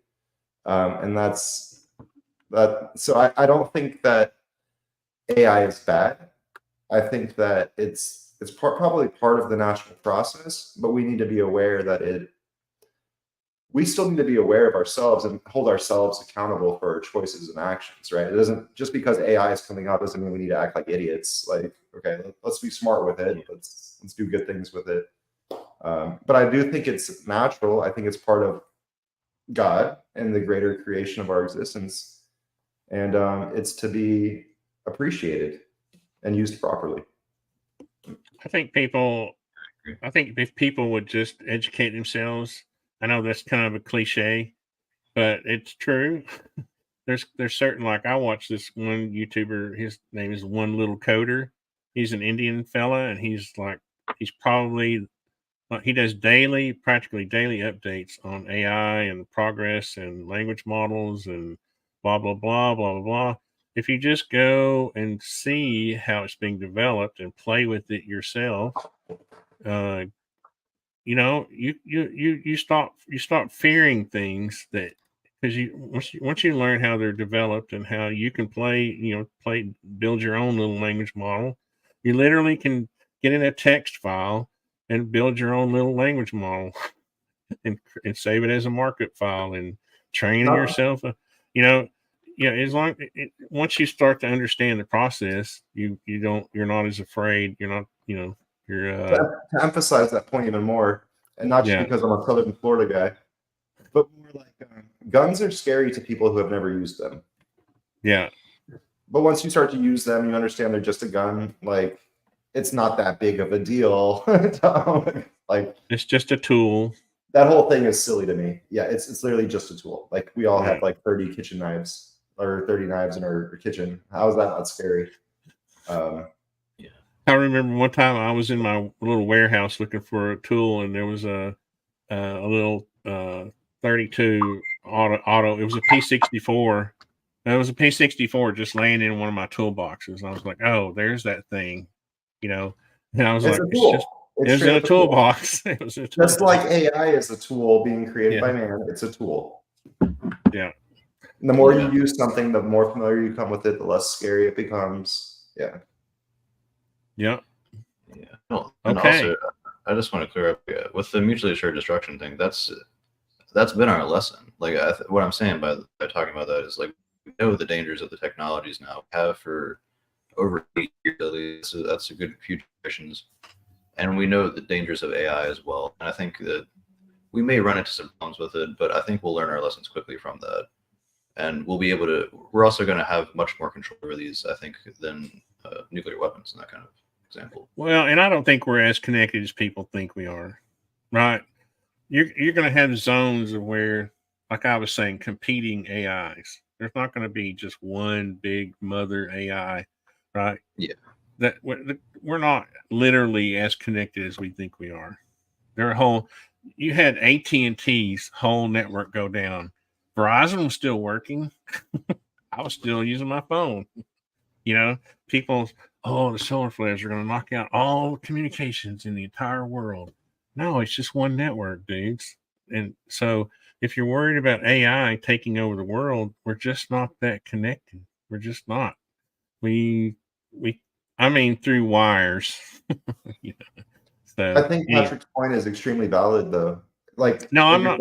Yeah, I'm not trying to counter his point. I'm just saying I'm trying to enter in another factor that there are people who are concerned that AI will take over, like, the entire world. You know what I mean? Through the internet. Yeah, I guess with the nuclear weapons, it's like nuclear weapons, and people like basically have defined it as like the nuclear bomb, and it's just one of them. Meanwhile, there's really like 100 different types of them. Just like when it comes to AI, people are like maybe categorizing AI as one thing when it's really like 100 different ones. But through our improper use, you could say, of nuclear weapons, we learned the potential destruction of it, and we learned our lesson, and we said, hey, as humanity, we probably shouldn't go this way with that type of technology. We should go this way instead. Yeah, nuclear that- fusion. Nuclear fission. That same thing will happen with AI. I agree Well, with that. it's just like some people think that our energy, like our electrical grid, could be shut down nationwide. It can't be. It's not that connected. There are A big enough zones. EMP high enough in space might do it. No, not even an EMP. No. Okay. Just in my area alone, there's like 5 different energy providers. Like you got Tennessee Valley Authority, you got Sequatchie Valley, you got all these different people. They're all zoned so that they can't you know what I mean? You don't think we haven't thought of this? There are smart people who've thought of this, okay? there are fail-safe methods, okay? You don't have to worry about the electricity being cut off in the entire country. You think we have underground nuclear reactors that are shielded from EMPs? I've never thought about that. We might, because that's what it would require. If you wanted to really be shielded from an EMP from space, you need underground nuclear reactors. I mean, just think about we can't produce an EMP that would cover the entire United States. Why not? We just don't have the energy. We don't have the power to do that. You wouldn't want to do that anyways, because wouldn't that mess with like actual good radiation from the sun? I mean, you think about how much energy that we set off a nuke, the biggest nuke we have, destroy New York City. You can't just set off a nuke and kill, wipe out the entire United States. It would take. EMPs That's why we have. than a That's why we thermal have reaction. thousands of them. What's that? I was just saying that we could go on forever tonight. I really do need to get up, but like I was gonna say No, that. I know. It's Yeah. just, I know. I'm just saying. I don't. The thermal energy of a nuclear reaction on the Earth is different than the EMP propagation energy that comes from. Right. Yes, They're that's different things. my mistake. Right. Yeah. Right.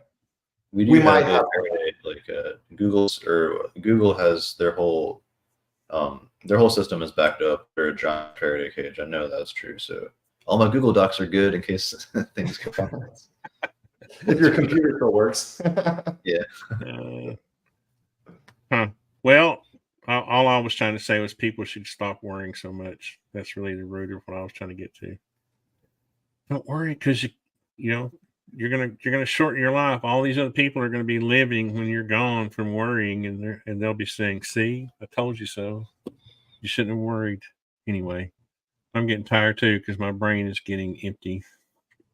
Yeah, The coffee's wearing off. The iced coffee's wearing off. I'm trying not to say one more thing, but I know I'm going. I just started. Okay, All right, I'll be quiet and let you say one more thing. One of us needs to just be quiet. No, I kind of spaced out just now, but it related back to what Patrick was saying earlier. But I forgot, so we're good. No, well, okay. Now it doesn't take one EMP. Maybe we need 20 of them. But I know that we still could do it. We could easily do it. And that wasn't really what Patrick was saying, but there was some other point. We're good. I'm good. I think you could probably take out a few cities, but you couldn't affect the entire United States. Not at once. I'm trying to just stay Why quiet. do okay, I'm like the person who has to have the last word in. No, you got it. You got it. Oh, I'm sorry. no, I'm the All one right. that needs to have the last word. It's like, all right, I'm just gonna be quiet. No, it's fun. That's why our shows last 4 hours sometimes. We're just like, but what about this? What about that? What about this? Well, I think it has everything to do with the precession of Earth, and that's why we're blowing ourselves up with the EMPs. Just joking. Maybe. Yeah. Well, good All right, conversations as always. Okay, well, thank you guys. Thanks all the audience for coming, even though our guest didn't come. We will find out. Hopefully he'll reschedule. Maybe he won't. Maybe he thinks the Ernest and Tony show is too boring for him. I think it's exciting. I always look forward to our shows. That's honestly why I invite Alexei and Patrick, because I don't know, you all entertain me more than our guests do sometimes, except for, I don't know, maybe Bernardo Kastrup or something like that. Y'all have a hard time competing with Bernardo. Just kidding. He's supposed to come back sometime soon. So, thank you guys, and we will see you next time. Now, let me see. How am I supposed to do this? Bernardo and I are going to jiu-jitsu battle. And during the battle, I'm going to be like, what about this concept? Meanwhile, like choking him out. I'm gonna sumo wrestle him over free will. That's what we were supposed to do. The next show he comes back is supposed to be about free will, and y'all have to show up, because I know Patrick's going to have his little thing to say about free will, and I'm certainly going to have my thing. We'll have to save that for another day. Yeah, it'll be another 2 hours, won't it? Yeah. All right, I'm going to take us out and do the intro or the outro. Extra. Thank you, guys. What you're about to see is a real-life story. The accounts have gone into great detail to give you